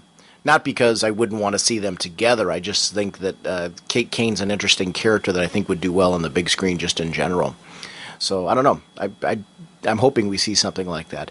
Even if we don't see it on the big screen, to see either of those animated would be awesome. You know, with these animated one-shot features that DC's doing. Kate Kane as Batwoman, to me, just seems like one that's begging to be done. Especially with the art style that was done. If they can get that art style like it was in her detective run, it'd be amazing. So, good choices. This next one's from Carl Holland. And he just mentioned that he wanted to shout out some greatest DC Universe stories of all time. In no particular order, they are Brad Meltzer's Identity Crisis, Wolfman and Perez on Teen Titans, The Judas Contract, or I believe it was James Robinson who did a fantastic Golden Age mini, and he's true. And that's interesting. All of those are stories that I happen to love. And actually, he added on that he loved Batman the Cult, but thought that the Killing Joke overshadowed it. And that was, he said, just his humble opinion. You know, it's funny. I toss around, too, between the Cult and Killing Joke from that particular era, which is my favorite story between the two. Killing Joke, you can't argue with the fact that Killing Joke today, the events that happened in Killing Joke, are still considered canon today. It's a story that was so important that it really hasn't been altered. What happened to Oracle is still in canon. So that's something that, just in and of itself, the fact that that story still hasn't been undone is a testament to Killing Joke. And I agree with you, it is one of the greatest stories of all time. I own it multiple times. I actually, when it came out, I owned a first printing, and then I owned a third printing, I think. You know, they changed the color logo of the Prestige format book when they kept re-releasing it. And it had gone up so much in price at the time when it came out that it was one of those things where you scrambled to get even the multiple printings, because the second and third and fourth printing and so on at the time were going up in value as well. So it was interesting. Now that it's been reprinted so many times, it's not so much so. But I did buy that deluxe oversized hardcover with the recoloring of it as well, which is, I don't want to get rid of the original because I loved the original coloring treatment, but it really is like a new book. So if you didn't pick that one up, definitely consider picking up that deluxe edition if you like that story that much, because it's one of those that hit me. We're going to be talking a lot about the Cult, so I'll save a lot of my comments about the Cult for there. But, you know, I've talked about it on the show multiple times, how it was the story that made me want to save Jason Todd. So that says a lot about what that story did at that point. I'm curious to see Jim's thoughts on it and where that story falls and ranks for him as well. So that'll be something we'll be coming up with soon. This next one from Edgar Rios. Hi, Raging Bullets podcast and website. I met you guys in C2E2 beside the table of Comic Geek Speak. And I was intrigued since you guys would talk to me about your podcast, and I'm a newbie, and was wondering who would create a podcast about DC Universe interesting enough and good enough for me and other listeners, and I've got to say I found it. I'm a big fan of the Lantern Cast. I love those guys and enjoy listening to their opinions. I downloaded episode 202, which you talked about Blackest Night issue number 8, and after I finished listening to it, I loved it and decided to put you guys in my favorite list. And also I was mad at myself for not knowing about you guys earlier. Only because I would love to chat and talk about Blackest Night number 8, Brightest Day number 0, and Flash number 1. I've never been on a podcast and feel like I want to create one as well. I do regret not knowing about you guys, but I'm happy to finally listen, and you're in my podcast listen to all the time. In the DC Nation panel, I was the young guy who mentioned how Marvel has gone down on me, and DC's right now is my favorite house of ideas in comics. Thanks for your time, and keep up the awesome job, and you guys have my support as a listener from now. And Edgar's from Puerto Rico, so that's very cool. And thank you, Edgar, and we enjoyed meeting you as well. That's kind of the fun thing about going to conventions for me, is getting to know, first of all, getting to meet our regular listeners, people who've been listening to us before, but also getting to meet new people who've never heard about the podcast before. So it's kind of a nice little balance of old friends, new friends, and that's kind of the great thing about conventions coming up. So thanks for stopping by our table. This next one's from Robert McIntyre. Hey, Sean and Jim. Just want to say I'm a big fan of the show, and I've been listening since episode 171, and now look forward to the podcast every week. So much so that I've decided to start listening to your podcast from episode 1 onwards. The reason for this is I wanted to see how you both had developed over the years. So far I'm at episode 5, but thought I would share my thoughts and observations on those early shows. The first thing I noticed is how slick they were even in the early days. If I didn't know these were early shows, I never would have guessed. Sean, you had the enthusiasm and love for comics that you still have now, which is a compliment to the love and effort you put into the show. You wore your heart on your sleeve then, and you still do now, when you talk about plot lines, artwork, and the love for the characters you read. Jim, the big thing I noticed from then is that you were not a fan of a lot of comics you read and borrowed from Sean, which was good as this was an experiment to take a non-reading comic guy and get his thoughts. And if you didn't like a book, you said you didn't like it. The Hawkman book in the first episode was a prime example of this. What I've enjoyed in hearing is the way you were slowly changing your attitude to comics. I'm only at episode 5 and already you're starting to get the comic bug. You still say if you are not sure about books you have read, but still seem more willing to give them a chance to hook you in. All in all, I enjoy the old shows as much as the new ones, and I'm going to track down some of the trades of the books you're reviewing in the early episodes. And actually goes on to talk about his list of favorite DC Universe stories of all time, which I'll get to in a second, but that's Rob McIntyre from England. And, you know, it's funny, I want to at some point in time go back and listen to just a couple of the early episodes because I haven't listened to them since I originally edited them. Because when I edit a show, I'll listen to the show like 2 or 3 times, at least when I go through editing it, to clean everything up and all that. So the last thing I want to do is go back and listen again. And who wants to listen to yourself? But I'd love to, just for humor value, to go back and see what I feel about what I sounded like way back then. I'm glad, actually, that the show still has value, that those episodes have value to you. It is interesting, you're right, Jim's journey, because early on, he was, which this show has always been about, just bring your honest opinion. So, Jim's change, I keep forgetting that back when we were on the earlier episodes, I was defending a lot more books, and he was kind of like, I don't know about this, and you're right, things have changed. He's become a very diehard comic fan, and he likes a lot of the same material that I do, loves a lot of the same material I do, but oftentimes for very different reasons and has very different thoughts on where stories are going and what's drawing him into them. So it's interesting how it's evolved into that being our discussion point now instead of do you like the book or not. So thanks actually for that little walk down memory lane. It's kind of fitting at this point in time. It seems like ages ago for me. And actually, here's some of his stories. Number 1, Batman the Cult. I may be wrong, but the only time you will see Batman with a gun? This goes against all Batman stands for, but fits the story. I also agree with Sean that this is the storyline where Jason Todd became cool as Robin. Actually, Batman with the gun in the story is something we're going to have to talk about when we hit that episode. I'm going to be curious to see, how the two of us feel about chatting about that, because that is something that when I was rereading it, I was like, whoa, I forgot about the fact that he had a gun in this one. But it is something that, you're right, I kind of give him a pass on that one. Number 2, Dark Knight Returns. Batman and Frank Miller, how could you go wrong? Actually, I do want to talk a little bit about Dark Knight Returns. This is one of those stories, I talked about the cult. This was this whole Prestige era where, and Dark Knight Returns was the first one that I remember just like really being captivated by. I was very much so a mixed DC and Marvel reader at the time. And a Prestige format book, they cost more. And at the time, I was on a very limited budget, so to pick up something like a Dark Knight Returns, it really meant that I was giving up other books to read Dark Knight Returns. That was a huge sacrifice to pick up that book. I am so glad I did, because I still have my first printing of it. It's not because I have the first printing. I remember when I picked that up, it was a risk. It was a gamble, but it was Batman. And I looked at the cover, and I'm thinking to myself, okay, Frank Miller, I remember from Daredevil. I really like his work. I remember him from Wolverine. I'm like, all right, let me give this a shot. I paged through it, and I picked the thing up, and just those lines where the bat's coming at the window, and he had been for so long fighting this beast inside of him that was trying to get out. This urge to go back to be Batman again. One of the things I really loved about Dark Knight Returns was this: he became alive again when he put on the suit.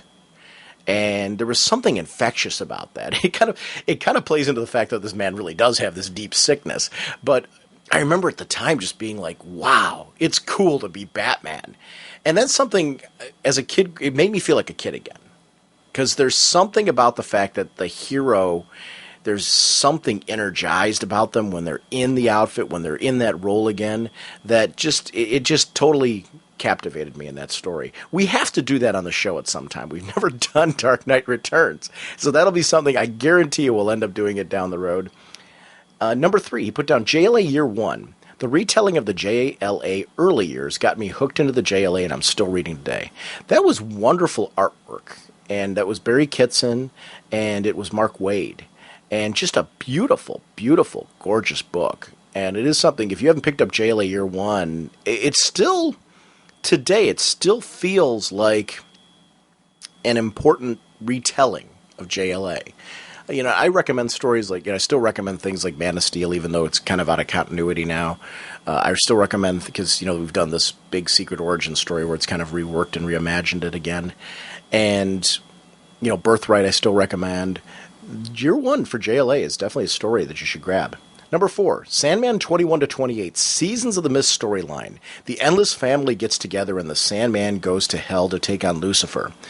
This story also spawned the Lucifer Monthly, which I also enjoyed. Yeah, that Lucifer's a great book. It's funny, the Sandman now, I look at that, and I agree with you as far as that's a wonderful arc. I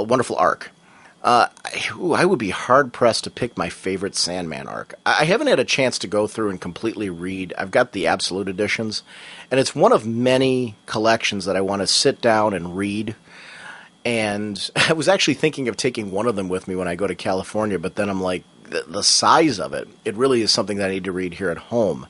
So it is this summer. One of my goals is to start reading one of the Absolute Sandman editions and sit down and enjoy that book, just because I want to get back into the whole thing and remember. And that's all been recolored and remastered in those Absolute editions. So I'm anxious to see that as well. Number 5, Armageddon 2000. 2 bookended issues either side of some wonderful future stories about present-day heroes. This series is much underestimated and was also the spark that gave life to the Elseworlds books. You know what? I never read Armageddon 2000. That's something that you're hitting on, and like you said, future stories about present-day heroes. That's something that kind of is a draw for me. So, you hit me something I want to pick up on. Number 6, Identity Crisis. So good, I have the comic run and the hardback. And actually, Jim and I did that on the show in the past. Same thing with Watchmen, which is the next one, the Ultimate Superhero book. Number 8, League of Extraordinary Gentlemen. Not strictly fully DC, I know, but this has all the classic characters from literature that I love. So I had to put it in. Well, yeah, the ABC stuff from Wildstorm, it's funny. I have been reworking and putting together my greatest DC Universe list, and I'll admit, in my Wildstorm section, I did pull in some of the Alan Moore work from ABC Comics.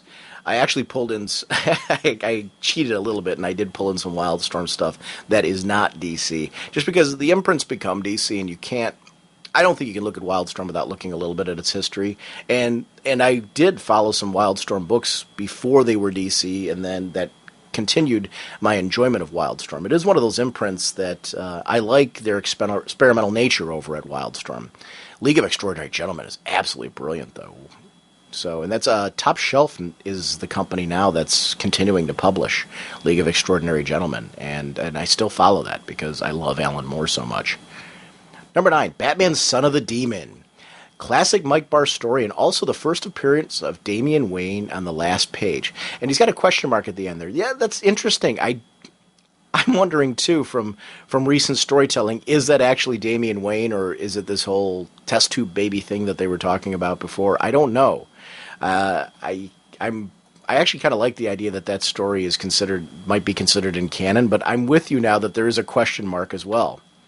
And number 10, he put down Hellblazer 41-46, Dangerous Habits. John Constantine has lung cancer, and the only way out is a deal with the devil. The storyline scared me so much I quit smoking. Wow, that's interesting. That actually shows you where the story art actually influences life. That's cool. That's really cool.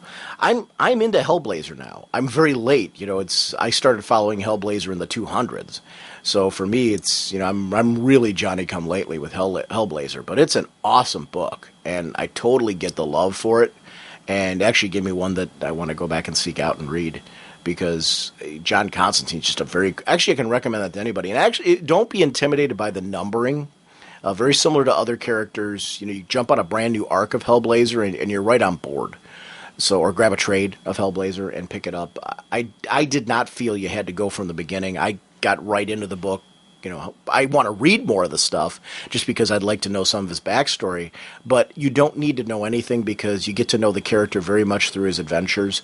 And, that's something I can definitely recommend reading Hellblazer as well. It's just a great book. Wow. Rob, thanks so much for sending in that wonderful, detailed email. Really appreciate it. If you want to send an email to the show, it's ragingbullets@gmail.com. If you want to call in with a voicemail, it's 1-440-388-4434. That's 1-440-388-4434, and it's always in the show notes, or Dr. Norge on Skype. We use Skype for those voicemails, and I love having the participation in the show. Honestly, voicemails is our form of preference. We tend to go to voicemails first, but I love emails as well. I love getting emails, so please don't hesitate to send in either or, because we love having you a part of the podcast. Like a human helicopter, the Flash rotates his body, rising faster, faster!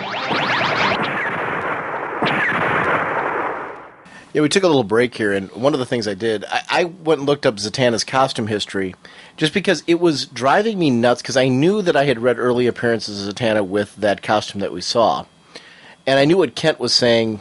When the second you said it, Kent, I'm like, well, that's true. So I went back and looked to her first appearance. I've read recently, after the fact, the Showcase Presents volumes with Hawkman. And actually, one of her first appearances, there was two of them. One was in like a digest form, and the other one was, actually it was in Showcase, it was in Hawkman number 4, which I had read recently, and I went back down to check, and I'm like, I'm almost positive that Kent's 100% correct. She was in that costume. I'd love to see it for myself, because I actually have the issues at that point. And then I went to check the JLA Showcase volumes as well, just to verify, and he's 100% correct. That is exactly what her first costume was. It's the traditional top hat and the costume that we saw. Fishnets. Yeah, and the fishnets. Fishnets are good. I wonder when the costume change occurred to that one, because I know that was a very early costume. The one that we saw, on that one page. When she went to that, I don't know, because she went to that, and then I'm almost positive she went back to the fishnets again after that, and then to the costume that we saw her in more in, I believe that was the 80s. The one that was underneath it in the other panel. I don't know. It's just interesting. Yeah, I think that was early 80s. I think it was sometime in the 70s.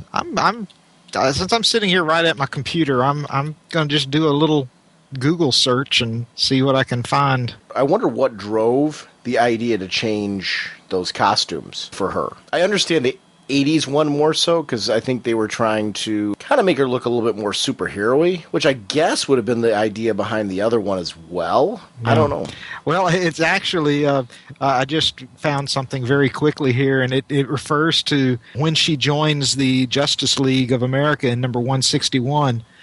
She actually shows up wearing a new costume. So the new costume came about basically at the time that she joined the Justice So I was League. right. It was actually, that was her Justice League outfit when she joined the League. It was her first appearance costume, though, was the top hat. And because I did look at the first appearance after we'd just been discussing that, and I'm like, yeah, I don't know why I was convinced that when she was joining the Justice League that she was wearing that costume. So in many ways, we're both right. Her first actual appearance in Hawkman, she was wearing the top hat and fishnets, and that was her costume when she joined the Justice League. So I guess they must have gone back to her roots at some point to the fishnets and the top hat, and then went to that other costume that we saw in the 80s. That's interesting. Now, this Krona bit, one of the things that I really liked about that, we got to see Krona on both worlds, because that was the meeting point. Krona was trapped between the worlds, so we get to see the reaction of both sets of heroes. One team led by Superman, where it's Superman, Batman, Scarlet Witch, Flash, Martian Manhunter, and Giant Man, or Goliath, I think it was at that point. Or whatever he happened to be called. Yeah, because he went through multiple identities as well. And then we've got Martian Manhunter, Green Lantern, Aquaman, Captain America, Wonder Woman, Thor, Iron Man, and Vision. They actually seem to have the more weighted side over there. It's a pretty heavy hitter team over on that side. It was interesting that the idea was to trap him between the two worlds so he didn't get out, thinking that he wouldn't destroy himself. Because if he destroys himself, he'll never get his answers. So Grandmaster's plan, and we'll gloss over when we get to the point in the book, but Grandmaster's plan is really interesting because he really did get to know his opponent and played a game with him. Figuring that I can't kill this guy, but here's what I can do. It did work. I just don't think he counted on the overwhelming willpower of Krona. And the obsession of Krona. Yeah. There's a level to what he is willing to die if he can get his knowledge. So that's the thing that he really couldn't see and couldn't understand with Krona. He would figure the guy would have that self-preservation, but that doesn't matter. It is the pursuit of knowledge. It is just that blind objective that he has, that he must know this secret. And that, I think, is actually a kind of a cool way to play this villain. Have him be at this magnitude that he's willing to destroy everything just for 1 nanosecond where he would have the knowledge. Even if he dies after, he doesn't care. He will still win. He will still have what his quest will be over. Do you think he thinks, though, to a certain extent, that through having that knowledge, he will go to a higher plane of existence? It really is the traditional, but knowledge is power kind of thing. I mean, in the sense that figuring when I've hit that, it is going to take me to an intelligence level, to a consciousness level that is beyond what we know and understand now. But I don't remember that ever being made explicit as being part of his motivation. No. I think it was just he wants to know, he wants that knowledge, even if he only has that knowledge for a split second as it destroys him, is the idea that I get in this. No, I know that. What I'm saying is there's always things in comics that aren't written on the page when you're trying to get into the head. Like, because Krona, I mean, realistically, we don't get to hang with Krona in the sense where we're spending, like, these extensive amounts of time going, figuring out what's going through his head exactly. They're speculating a lot on that. And I guess I wonder if that isn't my speculation on this, that Krona just feels... Because, I mean, basically, it's either we're determining that Krona's committing suicide or willing to commit suicide to achieve his goal, or his feeling is that I just don't care because if I know this, it's going to take me to one step beyond. I don't know. I find the character fascinating. We've seen him in Trinity and stuff like that after the fact, after this, and Busiek's used him again in his own runs before Trinity. It is one of those characters that I find him very fascinating, because what gets somebody to the point where they need to know this knowledge so much that nothing else matters? You're willing to destroy so much in the wake to get that knowledge. To be honest, that's a question you and I would never really be able to answer, because I don't think we've ever had that level of obsession. This is beyond rational thought, beyond normal comprehension. This is an obsession that is just so much on the extreme level that we could speculate, we could guesstimate, but really I don't think we would ever truly understand it, because we still have some of those regular human connections. Like, Look how you said it. We still have some of those regular human connections. What happened to the rest of them? I'm totally teasing. It was the way you worded it was so funny, because, we still have some of those human connections like we used to have when we were younger, but now, it's... I know what you mean. I'm kidding. When we weren't geeky comic book fans. Yeah. Exactly. I so totally know what you mean. Go ahead. I mean, don't feel you need to justify yourself in this one. I'm joking, because the way that was worded, it sounded that way. Well, you didn't have more? No, not really. Oh, that was really it? Okay. Yeah. It was just it was. I thought there was more to the rant. It was interesting to see these heroes like Scarlet Witch. That is a moment of bravery for her, I think, because you've seen what this being Krona is capable of. And she's like, don't know why or how he's doing this, but maybe I can disrupt the process, keeping the worlds apart. They're realizing right now, if they don't do something, these worlds are going to be smashed together, and that's going to be the it. So it's not a matter of, are we happy with our existence now? It's, if we don't do something about this, we're all going to die. Not just us, but every single person here is going to die. So they're being heroes, and they're taking these heroic moments, and they don't think, they just start reacting. When it's becoming too much for her, and you get to see that, she's made a dent. Hal Jordan jumps in, and we get to see the willpower. And I loved Hal in this because of the era this takes place in. This predates his redemption and rebirth. So Kurt Busiek gives him a real shining moment here, when realistically we've only seen him as Parallax and then the Spectre. So we haven't seen what Jeff Johns has done with him afterwards. And it's so great to see him have these moments where it was so clear that Busiek understands what it's like to have him. And I loved how the explanation then became that Scarlet Witch and Hal we're drawing strength from the willpower and heroic nature of all those around them. They all reach out. They're tapping into them. And you actually see it on their faces. That because they're using their magic and ring to tap into and connect into this kind of energy, we see on the faces of each of them the determination and like the never say die attitude until you get that pop. Clear that they had at least put a temporary stay of execution, so to speak, on the situation. I really dig that. Just that the whole, as you're saying, they're pulling on the willpower from everybody. But I love some of just that kind of that cool line when Chrono gets actually hurt. The buzz had faded to laughter once more, but rises again in a shriek of pain. But just imagining you're seeing this super powerful being, and you just unleash an ungodly amount of energy at him, and you do get this response back. You got to stop and think for a second. Look how much they had to do, and they really didn't stop him. They just hurt him. So if you're in the middle of a battle or in the middle of a fight and you're fighting this unbelievable force, this massive army, and you hurt them, that's a good feeling. But if you look beyond that, you're like, okay, we just unloaded everything we had and it only hurt him. It didn't stop him. I thought that was a great just foreshadowing of what's to come in the 4th issue, where we see how much firepower, how much energy and effort they have to throw against him just to make a dent. The stay of execution gives them a chance to regroup, and I was so glad they handled it this way because it gives them a moment to really kind of regroup. The Avengers on their Earth kind of getting together with Jarvis, really kind of start analyzing the situation, and Cap knew, okay, we're going to have some guests soon, so let's get ready for it. And the Justice League shows up, and they've really got to make a decision because they're looking at their two worlds, they're looking at what's happening, and the fact that time is still in flux. Hawkeye's in a weird outfit.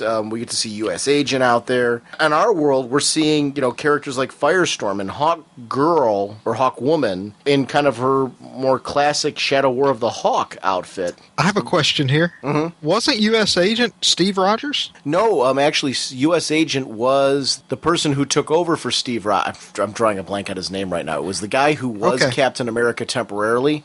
When Steve Rogers reclaimed the role of Captain America, he took over and became U.S. Agent. Rogers did wear the U.S. Agent outfit. No, but right for here, a while. Yeah, but right here, Steve Rogers is not in two places. Okay, well that's what I was asking. Really? Yeah, okay. But no, you're right. He did. Yeah. That's what I just said. That when Steve Rogers retook the role of Captain America, that was when that swap happened. But right now, this is U.S. Agent. Yeah, it's not Steve Rogers. Yeah. Right. Yeah, I never knew there was a U.S. Agent besides Steve Rogers. Yeah, because he adopted that role when he lost the role of Captain America. Okay. And he became U.S. Agent, and then when he reclaimed, which that was, boy, talk about recommended reading. Those Captain America issues where we got to see, it was basically what if. It was kind of like what was going on over at DC when they had like Asbats. Yeah. They had what if it was a different guy other than Steve Rogers in there? Somebody who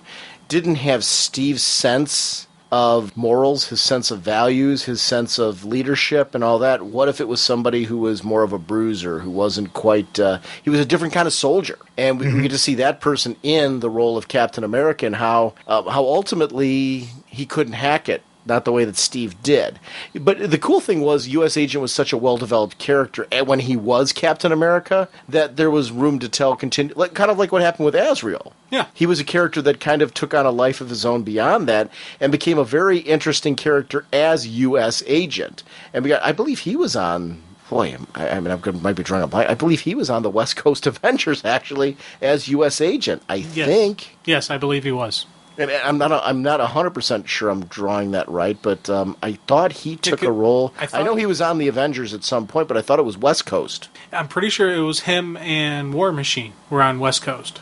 Well, we had Tony Stark in the newish Iron Man armor in the West Coast Avengers too, though, that gray and red armor. So I don't know. I've got to go back and break out my West Coast Avengers issues because it's so many years since I've read them. Hawkeye and Mockingbird were like the team leaders of that team. And I thought U.S. Agent was a part of that team. I thought. But I know it was Iron Man.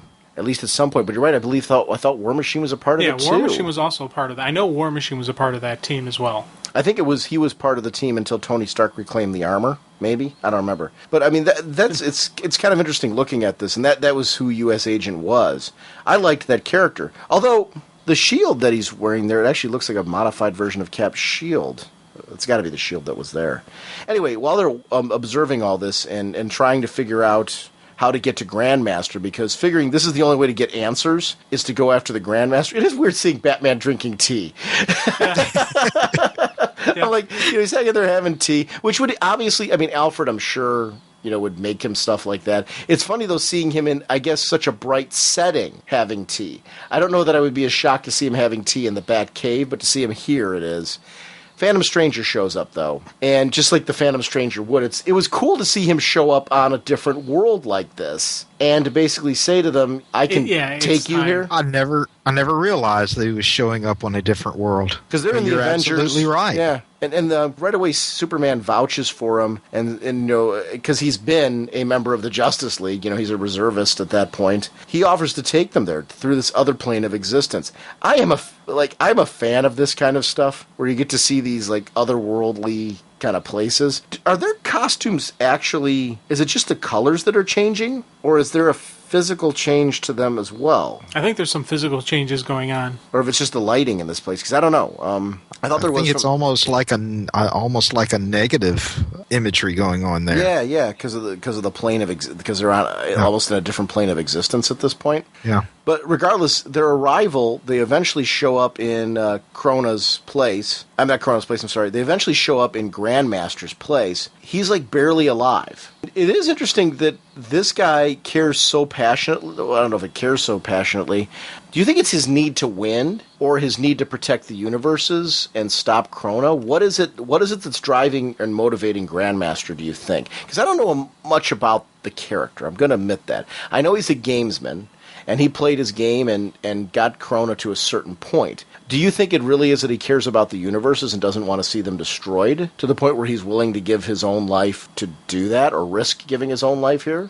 I took it that when because I'm same boat you are with not as strong knowledge on the guy, but I took it that this was just the survival instinct. He knows that if he doesn't, he has to stay alive long enough to help them out, to part on the knowledge, give them the power, help them save the universes. But it's also saving him. It's also saving himself, because he's got to be thinking in the back of his mind that if we restore the universes, I'll be back to the way I was, not how I currently am. So it's kind of he's got to know there's the balance behind it, or I'm assuming that. That makes a lot of sense. I wasn't thinking the sense that he was thinking, boy, if we fix this, I'm going to be A-okay. That makes a whole bunch of sense as far as there's a self-preservation there as well, which I wasn't taking as well. Kent, what were you? Did you have any thoughts on that? That's pretty much the way I took it. I don't know much about the Grandmaster at all myself. Don't know that I'd ever read anything with him in it before this, but my assumption is that he is not some kind of trans-universal figure, that he is very much part of the Marvel Universe. If Krona destroyed the Marvel Universe, well, Grandmaster goes with it. And as Jim said, if things are restored to their rightful situation, he's back. Giant Man or Goliath? I think he is Goliath. He's at this Goliath. Point. Hey, where'd the stranger go? The classic Phantom Stranger disappearing act, but to see that happen in another world is kind of, which, I mean, goes to show that at least because these worlds were connected, the Phantom Stranger was at least trans-dimensional, at least at this point in time. Yeah. They ask the question that, and I do think this is a powerful question. Our world's pretty darn good. Our situation's pretty darn good here. What are we going back to? Because they know their memories at this point in time are not playing nice. They know that what they see as their history is not actually their history. And we get to see this kind of laying out for them of how their world has adapted and changed. We get to see the Hawkman and Hawkgirl that were Kendra and Carter. Even the Jack Knight Starman, Luthor as president. Just a variety of different, the New Teen Titans, their formation, just different things that are going on in the Marvel Universe as well, besides, things like the JSA over and events that Ultron's gone through. We get to see, that bad guy team that had formed. Thunderbolts? Thank you. Yeah, Thunderbolts. We get to see the Thunderbolts team there as well, and it's just really interesting to see Beta Ray Bill with Thor. Yeah. And we get to see the battle between U.S. Agent and Captain America here, where it actually was. There you are. That is Steve. I'm assuming, at least in that particular panel, it goes back to the question that you were just saying. Steve Rogers is U.S. Agent in that particular moment, I believe, and we're actually seeing that battle unfold there. Nightwing and Oracle having the first kiss too, which was a comic. It's a Birds of Prey issue. I believe it was 7. Might be wrong. It's either 7 or 8, whichever one. It is incredibly expensive. Yeah, it's the only issue of Birds of Prey that I don't have. I have that issue because I got it when it came out. It's so insanely hard to find now, though. And if you do, you're right. It's an expensive one. I should say it's hard to find at a good price. Yeah. Now, as they continue, they go on to the next page, and we get to see the destruction of the satellite and the destruction of their island base for the Avengers. We get to see Thunderstrike, who took over for Thor temporarily, and Thor kind of questioning, who is this guy?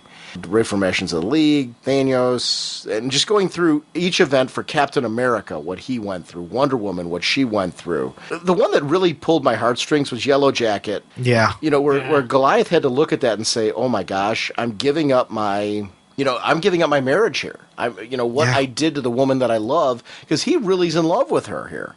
And he always was. I mean, that was kind of one of the things that did come out through the whole thing. But to have to look on that, these heroes make a decision because it gets worse and worse. We saw what happened to Aquaman's hand. But look back at that previous page, and with regard to that, I just want to bring attention to the way the page is laid out and the way Wasp flits from panel to panel, through Superman and Iron Man at the top, to the next one, to the next one, to the next one.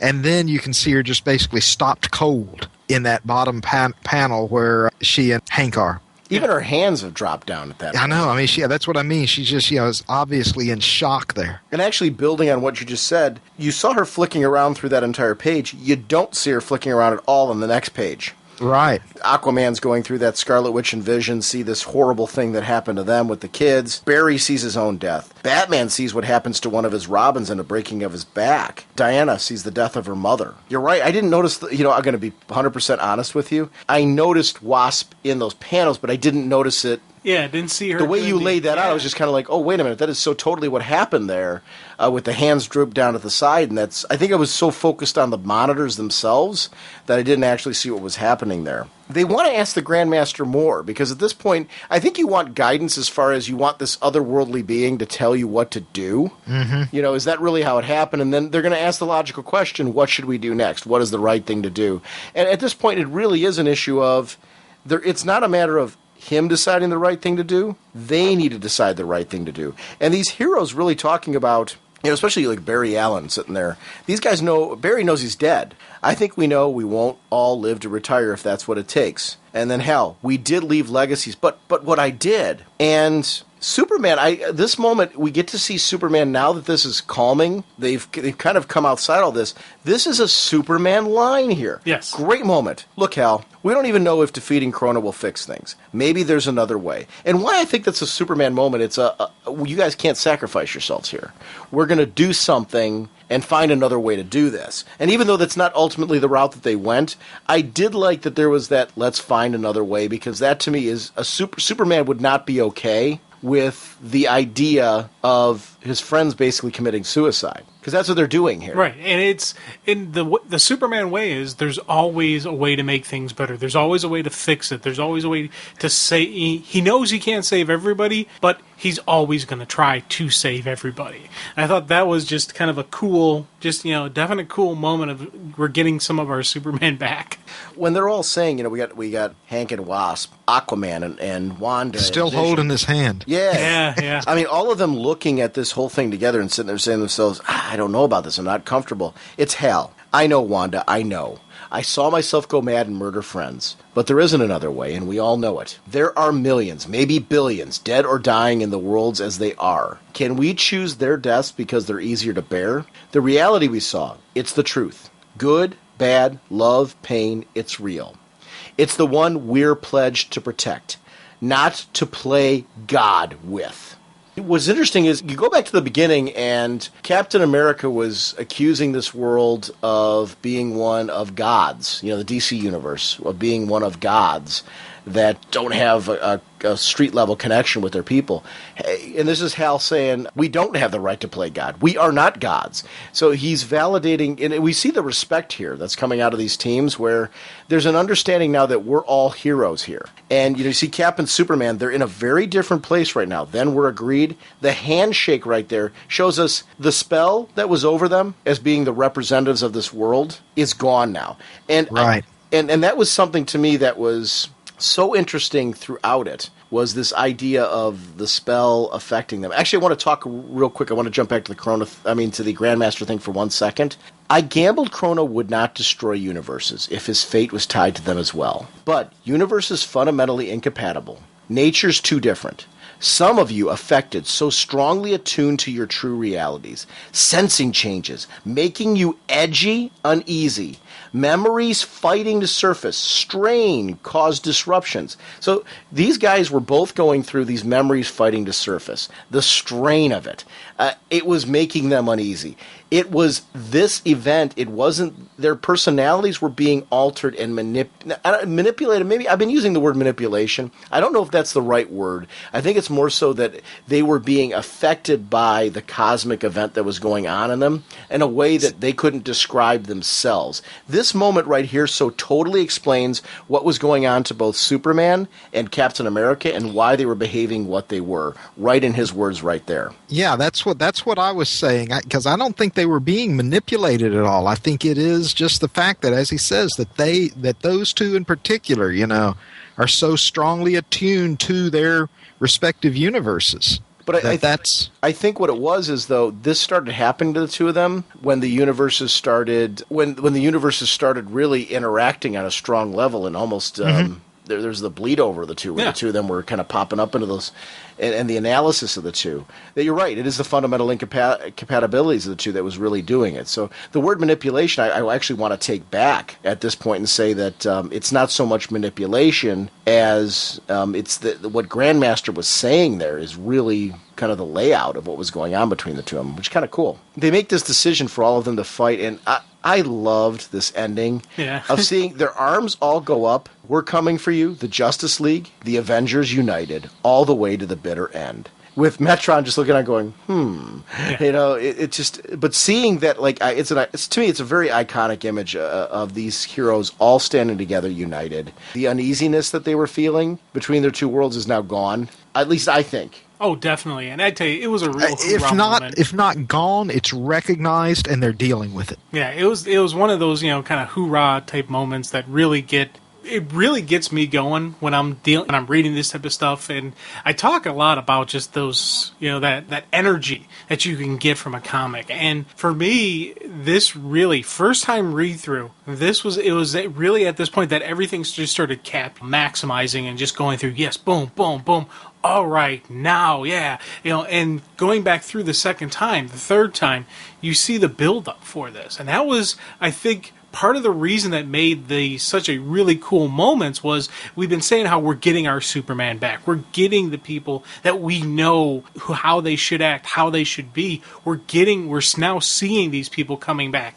And it's that kind of reunion with our familiarity. It's a reunion with what we know, what we want, what we expect that adds to the moment. And I think that was just something, you talk about with the arms raised up, because I am a Captain America fan. When I read it, as younger, I used to collect Cap and used to read Cap all the time. I like that true patriot type of deal, and I always wanted to see a Captain America Superman team up. The man who fights for truth, justice, and the American way, and and the symbol of our country fighting together, kind of stuff. So that was just something that was like, yes. When did you read Cap? College. What was going on in Cap at the time? It was actually U.S. agent stuff. It was right at the beginning of Steve Rogers being U.S. agent, and a little bit before, a little bit after. So you actually got to read the other guy being... Yeah. Did you read the whole thing of that? Did you see the final battle between the two? Not. No, it's actually... That was part of the whole thing, because it was the college years that I started shifting and had the financial and whatnot, so I really couldn't get everything. And then also college years were my introduction to the DC universe, really. So I kind of shifted away because I didn't like the other guy as Captain America. I like Steve Rogers as U.S. Agent. I'm like, oh, okay, yeah, they're changing some stuff up. They're mixing things. Okay, but I didn't like who the person in the Captain American costume was. In hindsight, I probably should have stayed and listened, continued reading it, and I probably, I should have given it a better chance. But did you think the other guy was going to stay? I didn't know what they were going to do, and I was like, hey, that's when I was introduced to the concept of the Green Lantern Corps and stuff like that, and just, I knew who Green Lantern was, but I really didn't know about the concept of the Corps. And I started, John Stewart. I was like, oh, this guy's kind of cool. All right, and you read Green Lantern back then? Yeah. How much Green Lantern did you read? Green Lantern Mosaic. Okay. With the John Stewart, that thing. I read a lot of that. I read through the Parallax stuff, a little bit of Kyle. Saw some of the when Guy got the yellow ring for a while and he was Warrior. Okay. I didn't know you read all that back then. Yeah. A lot of that was borrowing it from my one buddy who was a longtime DC reader, but some of it I was getting some of the Green Lantern stuff, and yeah. Okay. Because when we started the show, you were just talking about your Superman experience. I didn't realize there was a Green Lantern experience in there as well. Oh, yeah. Issue 3, great ending. And then, obviously we're going to be talking next about Issue 4, which is the final battle, so to speak. The fight for reality. I found this issue to be, in many ways, the most heroic. Because I think Issue 3, you mean? Yeah. Yeah. Just because I think to give up this perfect world that they crafted and just how peaceful it was, this sense of calm, to be able to see these heroes having fun together and having these crossover meetings, it was like they were going back in an era of DC where everything just seemed to kind of work out. It was a gentler, quieter time, and they're really giving all that up to go through some horrible events to save the lives of millions, perhaps billions, as they said. And to make that decision to save all those lives is, to me, really selfless. It's the hero thing. Yeah, and I really liked that. I thought there was something in this issue. I'm finally seeing what the two of these teams have in common, and they saw it too. That handshake at the end was really kind of a we've come together and we really get each other here. And I'm so excited to chat about issue 4 next. So it was cool. You won't get away from me this time, Buster. Our sponsors for this episode are DCBService.com and InStockTrades.com. Favorite time of the month over at DCBService.com, waiting to see what books are going to be on sale. Anywhere from 40 to 50 to 75% off. It's an amazing deals you get over at DCBService.com on comics. I love this time of the month to see what those deals are going to be. I do the weekly shipping from them. I get my books delivered every week, and even with shipping, I'm still saving a lot of money off of my comics. So DCBService.com is just a wonderful pre-order source, and definitely make sure to check them out. Over at InStockTrades.com, as I mentioned at the beginning of the episode, The Authority, The Lost Year, trade paperback book 1. We actually did an episode way back when. It was the first time we had Art Lyon on the show, and we discussed his color work on The Authority with Gene Ha. And this is the series. It's being continued and finished now. It's Authority 1 and 2, The Authority of the Lost Year 3 through 7. I'm so glad they went back and finished off this series, because to me it's in a 12-issue run. And just really to kind of fill in what happened to the Authority during this time. And I really applaud them for doing this. I hope maybe we get something like this from Wildcats if this is successful. They decide to go back and finish that particular series. Because I was really excited for that Worldstorm launch. I really liked all the series that were being released out of it, including the Authority and Wildcats. I just would like to see a completion of that Wildcats story as well, because it was set up so nicely that I'm anxious for more. But this is cool. I'm so glad that they finished this, and that's The Authority of the Lost Year. And it's regularly $17.99, InStockTrades.com, price 37% off, only $11.33. And thank you, InStockTrades.com, for your continued sponsorship of Raging Bullets. Our next episode is going to be out 8 or 9 days, and the reason why I'm kind of tentative on that is because I'm going to be on vacation. As soon as I get back, I'm going to start editing the show. It's going to be released either a week from Thursday or a week from Friday. So just kind of a heads up on that one.